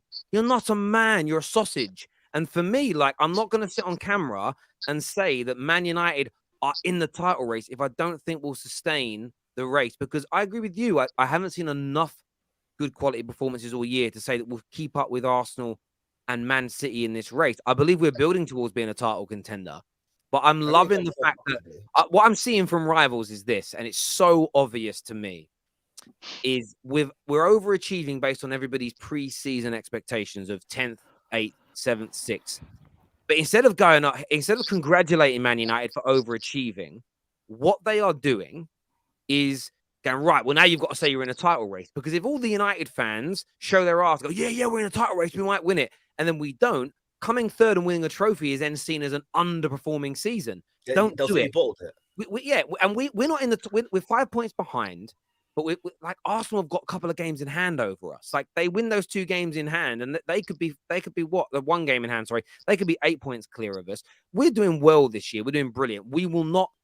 I think we'll finish 10 to 12 points off the top come the end of this season. But we'll be ready to challenge next year. Good position to be in. With these new owners, there's no doubt. But Man United fans, don't be drawn out by rivals into overestimating and over-indexing how good we are right now. Be proud of the fact that we're 1 year into a rebuild. You know, the manager has done fantastic. We're in a cup final already. We've gone away to the Nou Camp and put in one of our best away performances in Europe in many years. And I will count this game, even though it's in the Europa League, because it's against the team top of the Liga and against Barcelona. We weren't away to, you know, Fenerbahce or someone like this. This was away to Barcelona. Whether it's the Europa League or the Premier League, they're still the best team at the moment in La Liga. So for me, I look at it, we're not 10 years into a rebuild, bro. Because so if we're going to say we're 10 years into a rebuild, I'm going to turn around and say, well, Guardiola's been shit because he's only won 4 Premier Leagues in 120 odd years. Like, how far's the barometer on this, bro? Do you know what I mean? It's a ridiculous thing to do. Sit down. Man United have done fantastic this year, and they've proven every single person wrong, including the majority of us as United fans that didn't think we would be this good. So you can twist it and say it's been a 10-year rebuild. You can speak about how much money's been spent in the last 10, 20, 30, 40 years. You can do what you want, but you're hurting. You're hurting because Manchester United are returning back to the top. So you can cry all you want. I'm sitting here laughing at you and smiling at the simple fact that you can't handle that Man United are getting back to the top. You're trying to discredit it, but it ain't going to work. Man United fans are not going to show their asses for you online. Just shut up and sit down. Terry, I'm giving you guys credit. Go on. I'm giving United... I'm not talking to none of you on the panel. I'm talking to trolls in the comments. Oh. Done. No, look, see, let's first be real. For a long while, it's been Boychester divided. For a long time, it's been Boychester divided, and I've loved to clown United because they've been losers. The last time they won a major trophy was with the GOAT, Uncle Mo, which was the Europa League. But I just feel that with Ten Hag, just based on just how good he is as a tactician and so forth, I think that what I believe is City are now laser focused. Obviously, we'll get to Arsenal afterwards, but City are now laser focused now, and I don't feel United can match City's consistency. As far as Arsenal go, I told you, Lil Bro is going to be Lil Bro. I believe what's going to happen from now until the end of the season is City will win the league, as we always knew. I think United can come second. I think can come in second, and Lil Bro will go down third or fourth. Gary Neville prediction. Say that. Was that what Neville said? I lost you there. What did you say? I said that City win the league. I believe United probably come second, and Arsenal end up third or fourth. Probably Or third. fourth. No. Okay, you know what? I'll be fair. Third. Arsenal come third. I mean, we're gonna move on to Arsenal in a bit. And look, as I say, if you put in the comments, "Oh, that's not very nice," what I said, I don't care if it sounds very nice or not. It's like people can sit here and say it's been a 10-year rebuild. It hasn't. So, so Arteta's not been a 3-year rebuild. Then how many years ago did Wenger get sacked? Wasn't that what, like 2018 he got sacked? Or he left? So this is 5 years. So Arteta's been on a 5-year rebuild then, yeah? Arteta's on a 5-year rebuild. Like, no, because they had Emery. Okay, yeah, but that's not my point. If Ten Hag's at the end of a 10-year rebuild. Oh, yeah. Like, how far do we take these? I mean, arguably, this the last time Arsenal won a Premier League, this means Arteta is on nearly a 20-year rebuild. It's disgraceful he ain't won a Premier League in 20 years. It's not going to wash people. You can't make it wash that way. Man United have arguably been the most overperforming team this season in the English game. Arguably. Newcastle have got a shout in that. It depends where they finish. No one said we're winning trophies.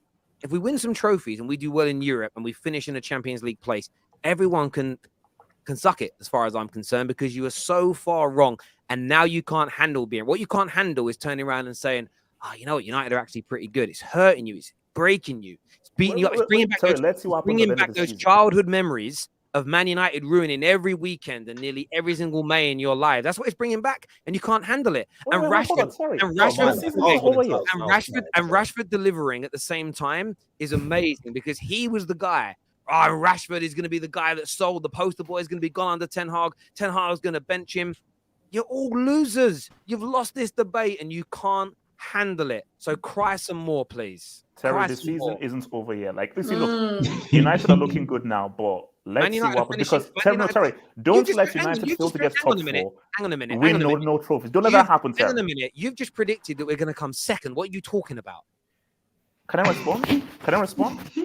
Talking nonsense. Terry, can I respond? Go on, mate. Go on. That was my prediction.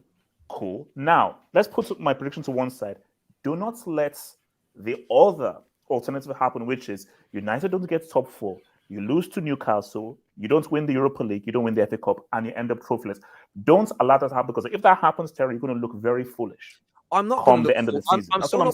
I'm not going to look foolish, because if yes, you will. Of course, you will. Hang on a minute. If we end up still overperformed. If we come 5th and don't win a trophy, that's what everybody predicted. So there is zero thing to be ashamed of. However, I'm up in my game here, and I'm changing my prediction like I've done multiple times throughout this season. Only a weak man does not change his mind or his opinions when new facts arise. Man United have been the 3rd best team in the Premier League this year. We are making top 4. I am certain of it. Winning the trophies is different, because the cups come down to one-off games, and it's harder to call. But I believe Man United will win a trophy this year, and I am 99.9% sure we're finishing inside the top 4. We're 7 points clear.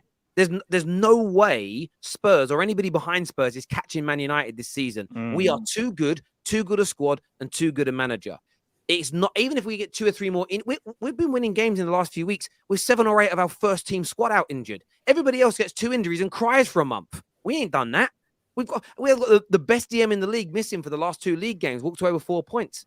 Wait, 7 or 8 players? That's a bit of a stretch. Hang on. So do you want me to read it out to you? So let me just read. I'll go back and read it out. For the last game we just played, in the last couple of games we've played, Sabitza's missed games. Martial, Van der Beek, Ericsson, Casemiro, Lissandro Martinez. I'm already on 6. And there's been a I feel few like Martial and debate should be taken off that list.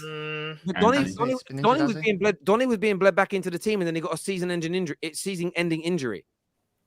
Like, these things happen. He was getting bled back into like the lowers missed the majority of games since the World Cup. Anthony was out injured the other day. We've had 6 to 7 players out, injured or suspended, for all of our last 5, 6, 7 games. We ain't been crying about it. That's why I know we're making top 4. We ain't bitching and crying like a lot of other fan bases when they get 2 players that break a nail. It's ridiculous. You know how I know it was getting crazy when we drew the Crystal Palace and everyone was screaming about being humbled. That's how you know it was getting crazy. The Do season that as isn't you will. over yet. You see, United. You see, think about United fans. Look, it's all cool because obviously you've not tasted a trophy for a long time. I told you, you've not been relevant in over a decade. You know, like listen, you've actually forgotten what a Premier League trophy or a UCL trophy looks like. Hence why you've been irrelevant for over a decade. So you just rely on just Twitter retweets and so forth. So for United fans, this is something new because like, oh wow, we're actually in a title race, something that we've not actually been in over a decade. So I think United fans are getting very excited. And look, you're not winning the league. That's not happening. That's not happening. No. But I do expect you to push for the FA Cup. Europa League is possible. You should win that EFL Cup. So, and look, I'll be real with you. Ten Hag has done very well. All I'm saying is football is a very funny sport. And let's not come to the end of the season. No, United finish fifth listen, and I you're understand trophyless that. because And I Terry will understand- look And I low. understand that. And if it happens, it happens. I'm not gonna listen. I've got things wrong before in terms of predictions, and the football terrace is doing very, very well. I'm not worried about it. What I find hilarious is even just reading these comments now, it is brightening up my Friday afternoon and early evening. Is this? Yeah, it It's is. the hatred. You've got to remember, all your clubs, Chelsea, Tottenham, City, Liverpool, you're all our rival. You're all rivals in Man United. So we don't have like little friends like you guys have. Everybody's a Man United rival. So it's harder for us. But this is what makes me laugh is that people like we've lost 2 games of our people saying it's only a handful of games you've been good. We've lost 2 of 28 games. We won 13 on the bounce at home. This is our best run of form in a decade. And you are all seeing it and realizing it and just don't want to admit it. Cry. Absolutely cry. If I may, evening all, how are we doing? Well, lovely. Okay, if I may, United have never been irrelevant. United have always been the most relevant. We We made make- that main character syndrome. Yeah, Main it's all character about, syndrome. No, this is a fact. That's This a is lie. That's a lie. fact. This is a fact. United might not have been winning on the pitch, but as far as relevance, there is not a more relevant team in England other than Man United. When City win, they're looking at United saying, wait a minute, they're not winning. Let's celebrate the fact they're not winning. When Chelsea's winning, look at United, they're not winning. No, that's a lie. No. Listen to me. You Listen, can't I'm not just come done. and start I'm lying. You're lying. I'm not done. I am not lying. That is a fact. No, When you are lying. No, when at least say Liverpool- that I'm lying. when- Here is when my lie. At least say that. when Liverpool won their only title in 30-something years, they wanted it to be at what's it called? They wanted it to be at Old Trafford so bad. Because we've ruined childhoods. That's why we live in rent-free in your head. That's what it is. I'm not lying. That is an absolute fact. And you could do with that as you will, sir. Good day. That's not okay. So first of all, those are all lies. Now, maybe that may be relevant to Liverpool or so forth. Bro, do you think when Chelsea were doing this, do you think Chelsea lost any people for United? Hell no. United have always been relevant in terms of business, Instagram, and so forth. On the football pitch, no one has. United have been irrelevant for over a decade. You say that have hope. You say that have hope, but I know because I see the smiles on your faces now. When the fixtures come out, one of the first fixtures you all check for is when we play Man United. All of you do that. Oh, please give me a break, Terry. That's Liars!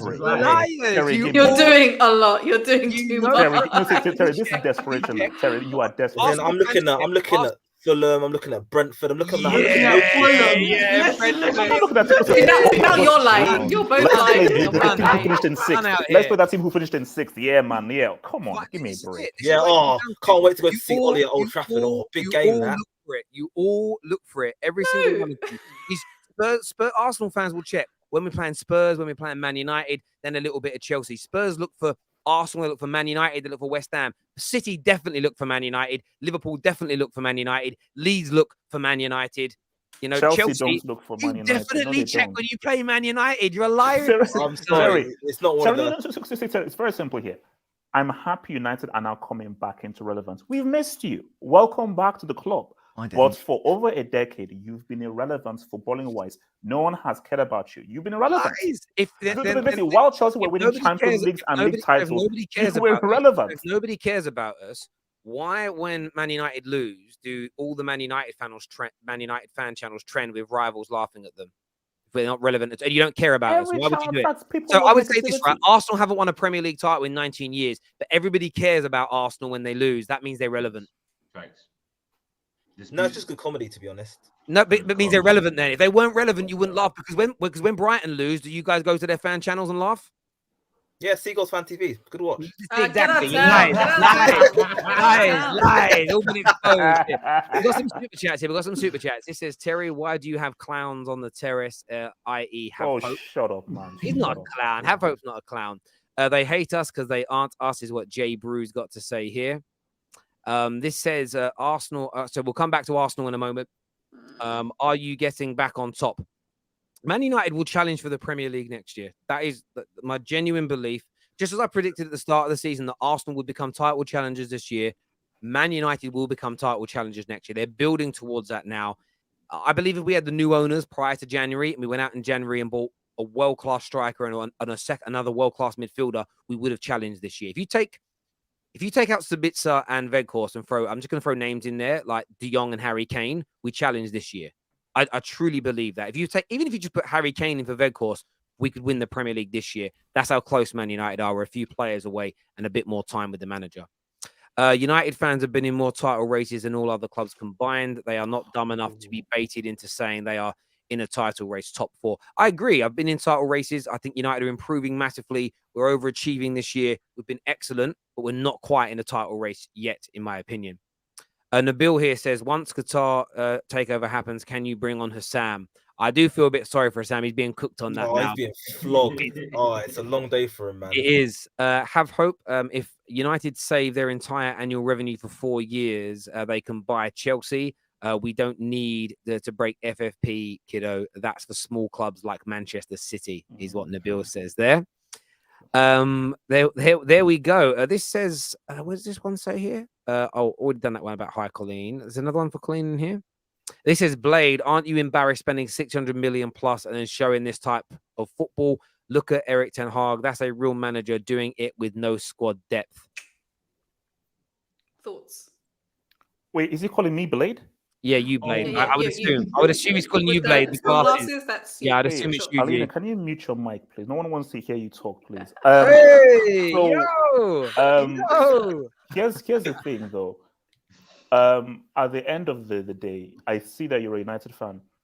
Show me a trophy before I speak to you. Win a Premier League or a UCL, because only win a Premier League and a UCL, then I can speak to you. You can't look me straight in the eye without winning a Premier League. When the last time you won a Premier League and a UCL was like over a decade ago. Did you just say to a Man United fan, show me a trophy? We've got more FA Cup. In the last decade. Okay, in the last decade. Cool. Yeah. That's a great answer. It's been a long time. I love it. Yeah, long time. Hands out here rattled. This here from Josh says, so have hope. Chelsea care more about Fulham than Man United. Is that true? Chelsea care more about whoever was competing, whether it was Man City or Liverpool. Chelsea, why would Chelsea care about a team who have not sniffed a Premier League trophy in over a decade? Why? If you're saying that, just answer the question, is what he's asking for. Well, okay, yes, because Fulham is a local derby, so yes. Tata Martino should become the next. No. I don't know who that is. He used to be the Barca manager, and he's Argentine. He used to be the Barca manager. I don't remember him. No. This is Evening Terry. When the Super League was announced, Man United and Liverpool were the 2 teams on the main news. Terry is right. I look for United. That's because you're honest, Dinesh. And everyone that says everyone looks for the top 6 game. Let's be honest. Man United. I don't really care about City. Yeah, I can believe that. Liverpool fans actually care a lot about City and Chelsea. I'm not saying you don't care about those teams, but if you're a Liverpool fan, you don't look for Man United first.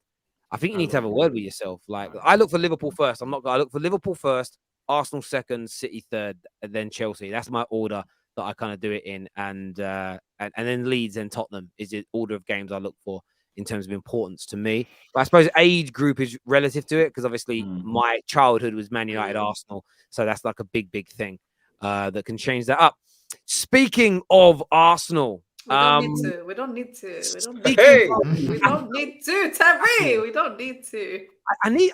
There's so much to bring up with Arsenal. I mean, there's some super chats here that we will go to about Arsenal. We've saved your Arsenal super chats, people, if you put them in. So stay with us. But obviously, losing to Man City was massive. I think conceding 3 was huge. More importantly, it's 4 games without a win, 2 goals scored in 4 games, only 1 from open play. Wait, It's so we're a not talking about real Chelsea, Terry? Is that Arsenal you're talking? Not the mighty Arsenal. Arsenal, yes. Where are you in the table? Wow. Pipe down, pipe 4 down. games without a We win. need You're Terry cook them. shameless. Go Cook and them. find some Lil shame. bro, Lil Find some bro. shame. What are we saying? I'm going to go to Colleen first on this. Will Arsenal, still based on your opinion, win the Premier League? In my opinion, yes. And now, Aw. wait. No, let her cook, please. Wait. Let her cook, Let's please. put our trolling to one side here. Of course, like the Man City game devastated me. I couldn't believe what I was seeing. The game was won and lost in Arsenal's 2 boxes, both in attack and defense, in a way that we've not seen them perform this season, especially in the defense. We looked like we'd reverted to last season in the second half. So I was shocked. I couldn't believe what I was seeing. However, as much as it disappointed me and as much as it's been a bit befuddling seeing the Everton and Brentford game where this argument against low boxes coming out, now is the time where we're like, okay, we need to see what we're made of. Why, when we're level on points with City and have a game in hand, why am I going to say we're not going to win the league? Okay, I'm not going to say our momentum hasn't been here. I'm not saying that psychologically this could do some damage to the players and whatever they were thinking. I would like to think not. I'd like to think they made us stronger stuff. But why should I say go against my original prediction and be like, you know what, season's written off. It's now in City's hands now. Why would any Arsenal fan think that? Because Alina, it's about being realistic. You're telling me being level on points with City and still having a game in hand is not realistic to win a league. So unrealistic is if you're 10 points away. You can't say it's unrealistic. So Alina, I'll say it again. At the start of the Sebastian. season. So at the start of the season, you can assess things at the start of the season. I'm like, okay, we can win. But Alina, you have to realign stuff. After Arsenal have hit a brick wall, you've not won in 4. You're rattled. Your manager is fighting De Bruyne on the sideline. Your fans are throwing. Please, thank you. Your fans are throwing bottles and stuff at De Bruyne. It is clear that Lil Bro syndrome has kicked in. No. And I told you that. I warned you. You're not built of the character and mentality to win this league. No. You are there to get top 4. So you guys say, no, you are never going to win the league. No. This was always going to be Man City's. The moment that Liverpool and Chelsea have this kind of a season, it was always going to be City's. Anybody in the right mind that, of course, Arsenal were never going to win the league. No. So what's never going to happen? They're too small of a club to have that character mentality to go. Arsenal are too small of a club. Get out of town. Get out of town. Get out of town. Get out of town. So my thing is that if you've been what are you talking about? Arsenal's too small of a club to challenge for a league title. Manchester City, Man City are insane. No one's disputing that Man City can't go on a run. I'm not even saying that Man City can't win it. I'm believing in Arsenal winning it. I cannot sit here and say it's unrealistic for Arsenal to win the league. I think this season is probably one of City's most poor, despite winning us at the Emirates, most poor away record in recent years. I don't think City are at the level that they have been at, which I think helps Arsenal in that respect. So I don't think we are the finished article to reach the levels of City of the past. Now, City can go on a run. City can still, because they're Man City, they've done it before. They've got the muscle memory. They've got Pep. They can still do it, but that doesn't necessarily mean they will. I, as an Arsenal fan, as an Arsenal fan who's been backing Arsenal to win the league before a ball was even kicked at the beginning of the season, and then started off as tongue in cheek, but was believing it, and then seeing the quality that we put in. Why, when we're level on points with Manchester City, with a game in hand, why is it unrealistic that we cannot win the title? No. And by saying Arsenal is a small club is naughty. That's naughty. That's naughty. No. That's facts. It's called truth. It's called Alina. It's called Sebastian, truth. don't do this. Now, Alina, mute your mic while I respond. So here's the thing. This is why it's realistic. It's realistic because you have to look at how football psychology works. No Fox get moron. So you have to look at how football psychology works, which is that yes, it's all about psychology and mentality and momentum. Momentum is very key. I want Arsenal fans, don't lose at the crib, don't lose badly at the crib. You lost at the crib, you lost badly at the crib. That is going to have a mental blow. Now, obviously, we're going to go into Villa predictions. Because the key thing is your reaction. I already feel that Arsenal, they're already rattled, and City, they smell blood. They smell blood, they're laser focused. If Arsenal don't beat Villa, it's it's done because the If- reaction to that loss is going to be very key. But I've seen this. I've been around the block. I told you. You know what? I'm the go-to At the analyst. I beginning, know at the this beginning stuff. of this, at the beginning when I first spoke, I said the two things you just mentioned is what I mentioned.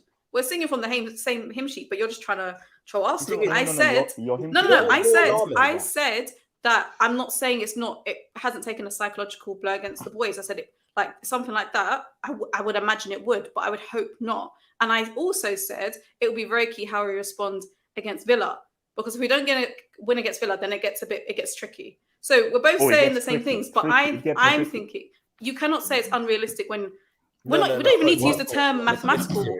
We don't even need to use the term mathematical because we're up there. We've been leading the pack for most of the season, and you're going to fall off. This is the time that you're going to fall off. Yeah, you can. That's the opinion that you can have. But I am saying to you, it's not my opinion. It's a fact. It's not my opinion. No, it's a fact. If it's a fact, seeing as you're late, maybe you've seen. Let me just interject a bit. It is an opinion, just to keep this.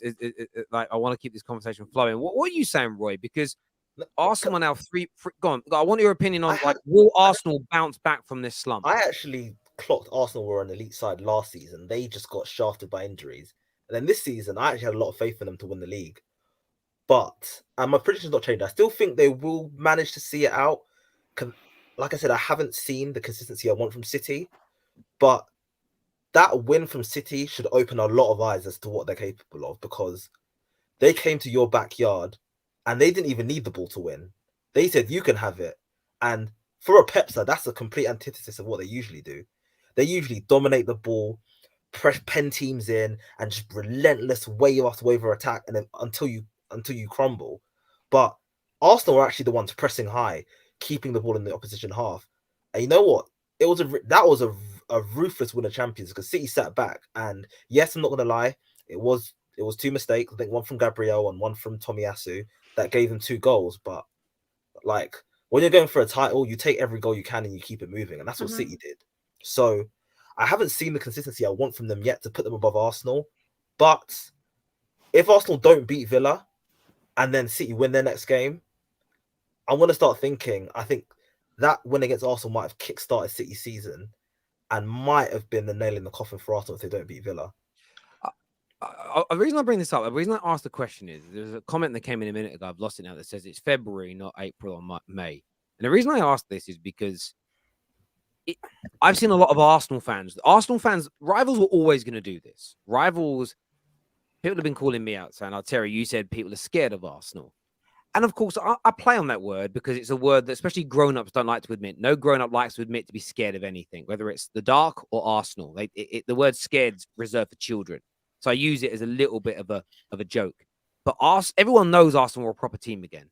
And when you're an Arsenal rival, which all of us on this panel are, either in terms of winning a title like City or historically like Man United and Chelsea, when one of your rivals has been bad for so long and they suddenly become a good team, there is a fear of that, especially if you're not on their level in that moment in time. It's like, for God's sake, misery loves company. Misery loves company, and you like them to be there with you. We all know this is true, an absolute fact. The way rivals have reacted to Arsenal failing to win in 3 is exactly what I expect from fans and rivals that are worried, scared, apprehensive about Arsenal's progression. Because like, yes, they're not going to win something, and I'm desperate for them not to. What I've been shocked about, so the way rivals are behaving is normal. The shock for me is the amount of gooners who are now, I see on social saying, that's it, title race over, that's it, City will walk away with it now, we've blown our chance. And I think to myself, 15 games to go, why are Arsenal fans turning into victims? And I've seen it with parties injured, no way we can win. No way we can win. We lose this game, it's all over, even though you've got a game in hand. And right now, it's in both City and Arsenal's hands, because Arsenal could win the game in hand, City could win at the at the Etihad, and they win it. But Arsenal throwing in the towel now is bad. I've seen Arteta today in the press conferences talk about, having to play Wednesday and Saturday is really, really bad. I'm like, City are playing Wednesday and Saturday. It's not like they're doing it to catch Arsenal out. I don't like the victim mentality. I've said it on a few streams. Every time I've seen a manager or a club or a fan base become the victims in a title race, they lose. They lose. You've got to remain positive. You just have more faith than ever. And yeah, you should be getting behind your team more. Again, criticize the mistakes, criticize the problems, but be supportive of them in doing that. I think this whole it's over, it's almost like it's okay to lose now because we've all given up hope, is the wrong attitude to have. You're almost feeding into the rivals that have been waiting for your collapse. You're almost feeding into that feeling. And you've got to bounce back this weekend against Villa, which we'll get into. Nobbins, from your point of view, do you as a City fan see it as over now? Definitely not. I still think Arsenal win the title, to be honest. I was 70% sure Arsenal were going to win before the match. That was an unexpected win. I would have taken a draw. But it's Arsenal is still in the driving seat. They have the game in hand. They can afford to draw at the Etihad and still be in the driving seat. I thought if Arsenal beat City, then it would have been over for City. And I thought that Arsenal would have just won by default. But yeah, I feel like Arsenal getting a lot of they're catching a lot of heat and getting a little bit disrespected by certain members of this panel. I don't really agree with. Side note: Arsenal's a bigger club than Chelsea. I'll just say that. Thank you. Say that again into your mic. Say that into your mic. I don't think he heard. Say it again. You were pointing the wrong way. You're pointing the wrong way. On my screen, I'm pointing the right way. Yeah, you're pointing the wrong way. You're pointing the wrong way. Let me go like this. Look, Nobbins, talk about guy, please. wherever he Nobbins, is. talk about. Yeah, you know we've seen enough. Just stop bothering. Yeah, Go on, please, Nobbins. please. So for me, yeah, it's definitely not over anything. But in fact, from my perspective as a City fan, I obviously hope the City, that was a sign of things to come in terms of clicking. I thought City were really good against Arsenal in the second half. First half, we looked like children. It was terrible. It was embarrassing. We got bullied by Arsenal, to be honest. Second half were much better. So hoping now that we can go on a run, because we haven't had that at all this season. So hopefully, 8, 7, 8, 9, 10 games in a row. But this is the opportunity now for Arsenal to show their mettle. As I say, it's 3 games in the league without a win. Potentially tricky game away against Aston Villa. City didn't win there. I believe United lost there as well. So it's not a given. But it's a huge opportunity for them to bounce back and demonstrate, yeah, we are the youngest team, in the league in terms of average age, whatever. But we do have the mentality to win this league, and we are good enough to win this league. But it's going to be close either way, I think. I get it. Sorry, I just want to go to a comment here. Sorry, it says Terry Arteta was talking about the early kickoff, not just playing on a Saturday. 2.5 hours. Speak to any nutritionist, any PT, any sports scientist. That extra 2.5 hours makes almost no difference. Plus, City had to travel home. So City's traveling home is more than 2.5 hours. So the point I'm making is that just isn't a thing. It just isn't a thing. Like, you just got to get used to it. And you're going to be a Champions League team next year, also challenging for a title. We're playing Wednesday, Saturdays, Wednesday, Sundays, or playing Sundays, Saturdays, Tuesdays. Saturday to Tuesday is the same difference as well when you count the days up. Like, this is just what's going to happen. Arsenal need to get used to this. It's a nonsense. And by the way, I've called Man United out before for this, including Fergie. There's a time where Fergie, when we were in the Europa League, and he's like, it's just hard doing Thursday, Sundays. I'm like, Thursday, Sunday is the same as Wednesday, Saturday. This nonsense that it's harder is ridiculous. It is when you tell yourself it is. If you tell yourself you're tired, you'll feel tired. There's got to be a stronger mentality, as far as I'm concerned, because Arsenal are not out of this yet. I don't truly believe he believes that. Arsenal are not out of this. It is crazy. They're not out. It's crazy. I think the key thing. Okay, let me be fair here. It's about reaction, and I think the key for Arsenal now is mathematically they can still do it. So the key for Arsenal is Arteta. Now it's not about talent. We now know that Arsenal are talented enough to win this league because of what they've done halfway through the season. Now it's not about talent. Now it's about mentality, psychology, and those talks you have in the dressing room. Can you keep everyone calm, and can you keep everyone focused? Because how they react is going to be very key. Because you could just be like, oh my gosh, we've lost. You're now overly passionate, and then everything will just go awry. But it's about, okay, still have that game in hand, have to beat Aston Villa, have to play well, have to rediscover what we're doing well. So Arteta's team talks and what he does within that dressing room is going to be very key. So their reaction is going to be key. If Arsenal beats Villa and they play well, all right, game on. If they lose or draw, hand that out to Man City. With regards to Man City, though, they've got a dude from Norway on 26 goals. This dude that was created in a lab, this guy could be on 50 goals or something. And I don't care what you said, Nobbins. I couldn't give a crap what you said, Nobbins. If this guy drops 50 Gs and don't win the league, I'm gonna have an issue with you, Pep, and everyone in Man City. Don't you dare! Don't you dare! No. I'm not joking. I'm not laughing. I don't know why you guys are laughing. Like, please say this. No, joke. I don't know why you're laughing. This is serious. If that dude from Norway drops 50 G's and you lose to a guy who was getting Pep's water bottle and cones, the heck? Come on, no. All I'd say to that is in the season where Messi dropped that year that season where he scored like 90 odd goals. 97, yeah, Barcelona won shit all that year. They didn't win the league or Champions League. La Liga or the Champions League. Yeah, so just want to say, it's not just about scoring goals. Can I respond? I want to move on to some of these user comments here. Name here says Champions League teams can't do Wednesday, Saturday. It's a rule. It isn't a rule because Chelsea played on Wednesday and they're playing tomorrow. That's what I was literally gonna say. And this is my point about victim stuff. There's using bad luck to create a siege mentality. But I'm seeing gooners all over Twitter saying, "Oh, they're breaking the rules." I'm like, "There's no rule. You're letting it get into your head. Just play the game." Exactly. Play the game. Mr. Martin Edwards here says, "Terry, why are you ignoring Arsenal have been victims of bad refereeing and VAR?" I haven't. Everybody has. I haven't. But the point is, you've got to utilize that to make you fight harder, not to go, well, what's the point of playing then? There's a way you respond to adversity of, okay, well, we're going to fight even harder against this.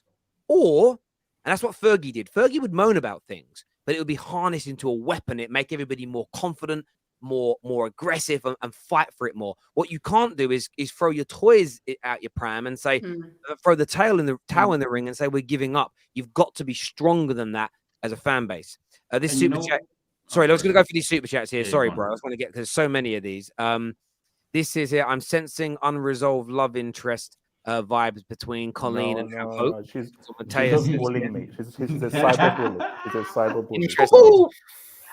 David here says Arsenal will get through this rough patch. Come on, you gooners, is what David believes is going to happen. This comment here says Arsenal really lacked the not taking no for an answer mentality without Partey when they played City. By the way, Eric Ten Hag is the second best coach in the Premier League. Disagree with that. What do you disagree with on that? Arsenal really lacked the not taking a no for an answer mentality about Partey. What is it? Am I reading this wrong? What does he mean? Is he implying that because Partey wasn't there? I'll give you an example.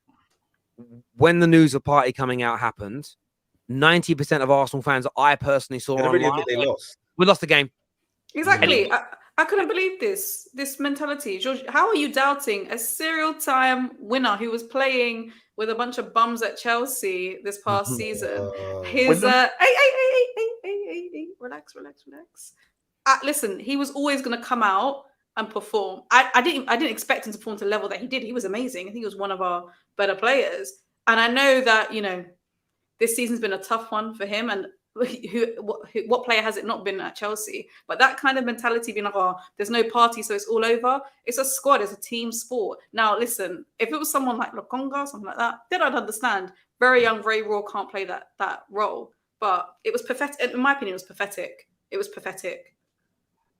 I hear you on that. This here says Arsenal weren't from TBG. Arsenal weren't praised for overachieving. Now they're being labelled bottle jobs. It's the same thing for United with Arsenal's squad. They shouldn't have been in a title race, but they are. The posts always move. See, TBG, but I'm not moved. I can't speak for other people. I can only speak about me. I've moved the post for Man United now, so we must finish in the top 4 and win a trophy because we've already overachieved. We've already succeeded in overachieving, in my opinion, by being where we are. Arsenal are guaranteed top 4, in my opinion. So they've already overachieved. And there's half a season left. So you have to reassess and realign your expectations. Same with predictions. Most people predicted Liverpool top 4.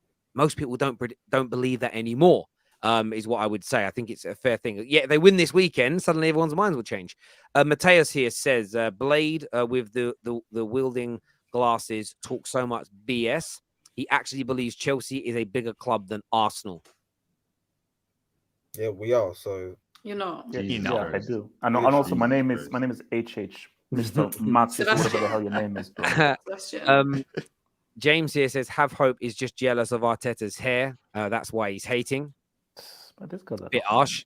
Bit harsh. This here says, which club does Stevie Wonder support?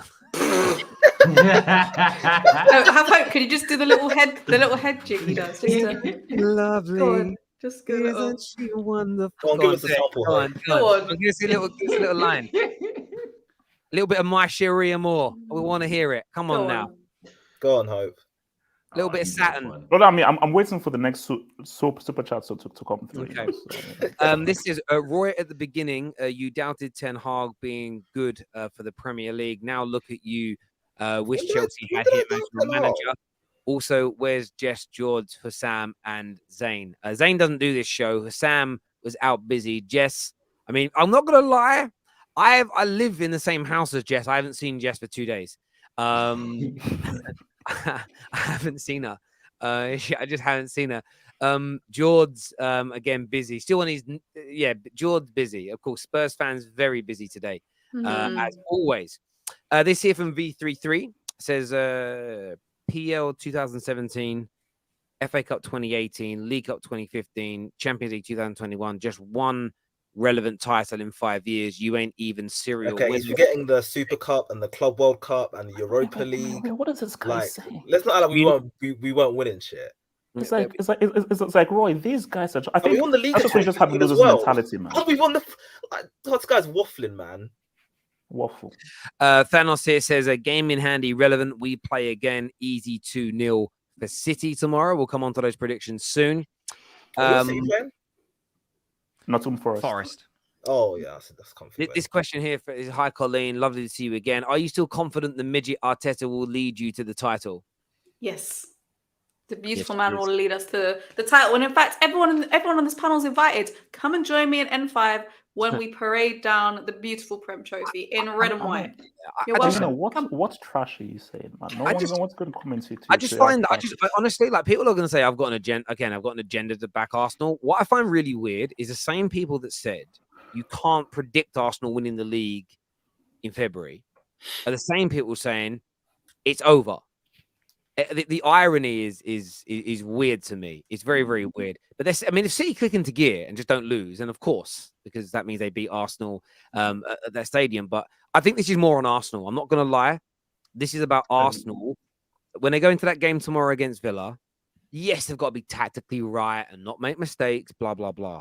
But that'll all work if they've got the right mindset. If they go into that game doubting themselves, thinking, oh, this is going to be an uphill struggle. We're tired. We only played on Wednesday. The fans don't believe anymore. It's going to be up for it as well. We're nothing without Thomas Partey. If they go into it with the same mentality as a lot of people online I'm seeing, which can happen, we've seen it filter into dressing rooms, and they lose against Villa and City win this weekend, then my mind will start to change because then you're behind and you've got the game in hand will put you level, but then you're falling further behind. They have to win this weekend, Arsenal, in my opinion, not because of the maths, but it's the mentality, and the mentality is massively, massively important. So let's see what happens here. I can back Marcelo, who's that say? Gallardo. As a risk ex-River Plate, the man has won everything in South America. Was behind Enzo and Alvarez and plays excellent football. A lot of people wanted this guy to take over at Man United. Man ain't been to Europe yet. Is a guy ever? I've never watched the team. Has a guy ever come from South in the last 20, 30 years? Come from South America to a big European club and won straight away? Does that happen? Like I'm not saying it hasn't. I just don't know of it. So I'm asking like viewers to let me know. Hasn't now. It's not happened in the Premier League. The last one I think he tried that. Weren't that Big Phil? Big Phil Scolari. Did he come from South America? I don't. Did he manage in Europe before? Because he came straight from the. Did he come from the Brazil job to Chelsea, or did he come from a European job? I don't even know. Yeah. Oh god, I feel that's so. He must have managed in Europe before he came to Chelsea. Surely. No, I think he did. I think he was in the Portuguese league, maybe. I have to Google it. Big Phil. I don't even know. Can't even find him here. Okay, here he is. Let me just check his Wikipedia here because I just want to know. Managerial career before. No, he didn't manage a. I can't say he didn't manage a European team. He managed. He managed Brazil. He managed Portugal, the national team, and then Chelsea. But he'd never managed, as far as I can tell, he managed Kuwait. He managed a lot of places. Oh no, What Is the this fuck European was team? Roman thinking hiring You him, mentioned man? European team. Jesus. Where country is this from? I'll click it. The problem is some of the names of these teams are similar to names of European teams. No, they're Brazilian teams. No, I don't think he managed in Europe. No, he didn't. So, and it didn't work. Like, I can't remember anybody else doing it Disaster. personally. I'd love an example of someone coming into Europe. Pellegrini. Okay, Pellegrini did it. He managed Malaga before in Yeah. Spain. But yeah, so He had Isco, coming- did he have Isco yes, there? I'm saying came into a giant European club. I don't know if that's Not just happened. straight from South America. I don't think clubs would take. I don't think clubs would take that risk. Wow, is this true? Breaking Lee news. Mason. Lee Mason has been sacked and will no longer referee Wait, in the what? Premier League. Lee Mhm. Mason sacked. Yeah, it's true. Give me my 2 points back. There's a few more that need sacking, honestly. Let's get rid of them. Get rid of I the lot. will say this. I will say this. Fair play, because normally nothing like this happens. Has he been sacked or has he stepped down? Will no longer The, officiate. potato. Yeah, I mean they'll probably word it that he stepped down. Potato. So it says here, PG. No, they think he quits. One second, yeah. But that's what I'm about to say. The statement here says PG MLO confirm that video assistant referee Lee Mason has departed the organization. Mutual consent always means sacked, but we love you, so we're going to make it sound nice. That's what happened. He was a shit ref anyway. Like, it's no big deal. Yeah, I hear you. Partey plus not taking no for an answer. Clear now is what Anton Jesus Christ. says to you there. Jesus. Let's do predictions. Aston Villa versus Arsenal. How's it going to go, Have Hope? What's the score going to be? Well, I've got to keep it real, man. Since I'm on the terrace, I've got to keep it all the way stack. I'm going to say 1-1. 1-1. I'm going to go to Nobbins next. 2-1 to the Arsenal. Roy the boy. I think Arsenal get back to winning ways 2-0.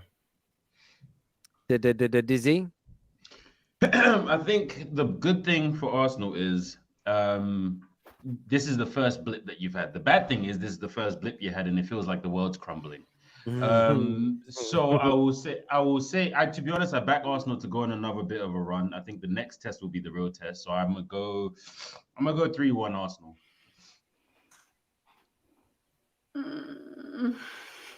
I hate that it's Unai Emery, you know. I need a good evening interview after, man. I will have to divorce him if he embarrasses us on the weekend. I can't lie to you. I think I hope for a very pretty performance, but I have a feeling it's going to be like probably not our best performance, but we'll get back to winning ways. 2-0. Oh, I'm going to go with 2-1 Arsenal. 2-1 Arsenal. I think Arsenal will win. I can't It's just about imagine. getting 3 points. Who cares about Yeah, pre-football? I can't imagine them going 4-5 games without winning on the bounce. I just don't. It can't happen. They just simply can't let it happen. So I'm going to go. I'm going to go 2-1 Arsenal. In terms of Forest versus Man City, what are you saying, Nobbin? Are you confident about winning this game, and what's your prediction for it? Sort of confident. It's not really the same Forest team that City spanked at the start of the season 6-0. I mean, they've brought in about another 50 players since then. And they're actually sort of playing all right in recent weeks. I feel like they were in a relegation fight. Now they're sort of getting up there or thereabouts into mid-table safety. So I will say Haaland will score, and Jack Grealish is going to continue his brilliant run of games, and City will win 2-0. Roy? I think 3-0. I think Haaland probably gets one. And yeah, people need to stop sleeping on Grealish because he's a very, very big reason as to why City are I'm back in the asleep on title race. Grealish, man. I'm asleep. Wake up, matey. Wake up. Yeah, I'm going to say 3-0, I think. 3-0. Dizzy? I love what Pep has done, the siege mentality that he's got going on right now. I don't think I can look anywhere past the City win. I'm going to go, you know what, 4-0. 4-0 City win. 4-0. Cole? I expect City to win, like 2 or 3-0. However, if Pep tries one of his weird experiments again, and I'd like to think it was just because it was against Arsenal, he tried something new with that Bernardo Silva experiment in the first half. But I think if they set out how they set out against Villa, Forest don't have a chance. But if he starts to tinker because of the position they're now back in, which Pep does like to do, I think it could be a long day for them. But if he sticks to his guns and actually uses his brain, could be 3-0. Have hope. 3-1 to Man City. I'm gonna go 2-0 City. 2-0 City. I can't I'd love there to be a draw. I'd actually like Arsenal and City both to draw. United to win would be nice, just for the vibes. But yeah, I can't see City dropping points against them. They're going to be too good. Keylor Navas masterclass. You never know. Can you imagine? Oh, not a bad shout. You never I'm know. going to go 2-0 City. I'm going to go 2-0 City. In terms of Manchester United versus Leicester, have hope. What's the score going to be? It's at Who's at home? At Old Trafford on Sunday. United. Well, I'm going to say, you know what? I'm going to say it's going to be 2-0 to United, and MBE drops a 2-piece. Who? MBE. Rashford. MBE. Oh, Rashford. Marcus Rashford. Member of the British MBE. Empire. MBE. Sir. He's not MBE, he's Sir Marcus. But anyway, Wait, he's not Sir now, is he? No, he he should be. Name me another person that's fed 12 million kids. And Oh, I was gonna say that. No, he's got United. Honestly, Rashford has fed more poor people. He deserves United though, 100%. He's given more poor people food than Jesus did. Like the man should be, the Pope should be giving him an award. He has facts. I'm just giving you the maths. Cole, what's your score prediction? I think this could be a potential banana skin for United, but I think they overcome it and win 2-0. I think they showed against Leeds, even though they were poor, their quality rose. Yeah, for lack of a better word, they rose above it, and luckily they had quality players. So I think Leeds will be a bit buoyed considering their last recent run of results. Not Leeds, sorry, Leicester, but they're crap as well. So 2-0 United. Dizzy? Yeah, no, I'm never going to say anything other than a United win, to be honest. Let me see. I think 3-1. I see Rashford scoring 1. I see Sancho getting 1, and Bruno Fernandes getting 1. Bananas. Roy the boy. I don't think this will be as despicable, if I want to put it as Leeds was, where you should have lost but you won 2-0. But I do think you'll win 2-0, just not as disgustingly. Nobbins. Like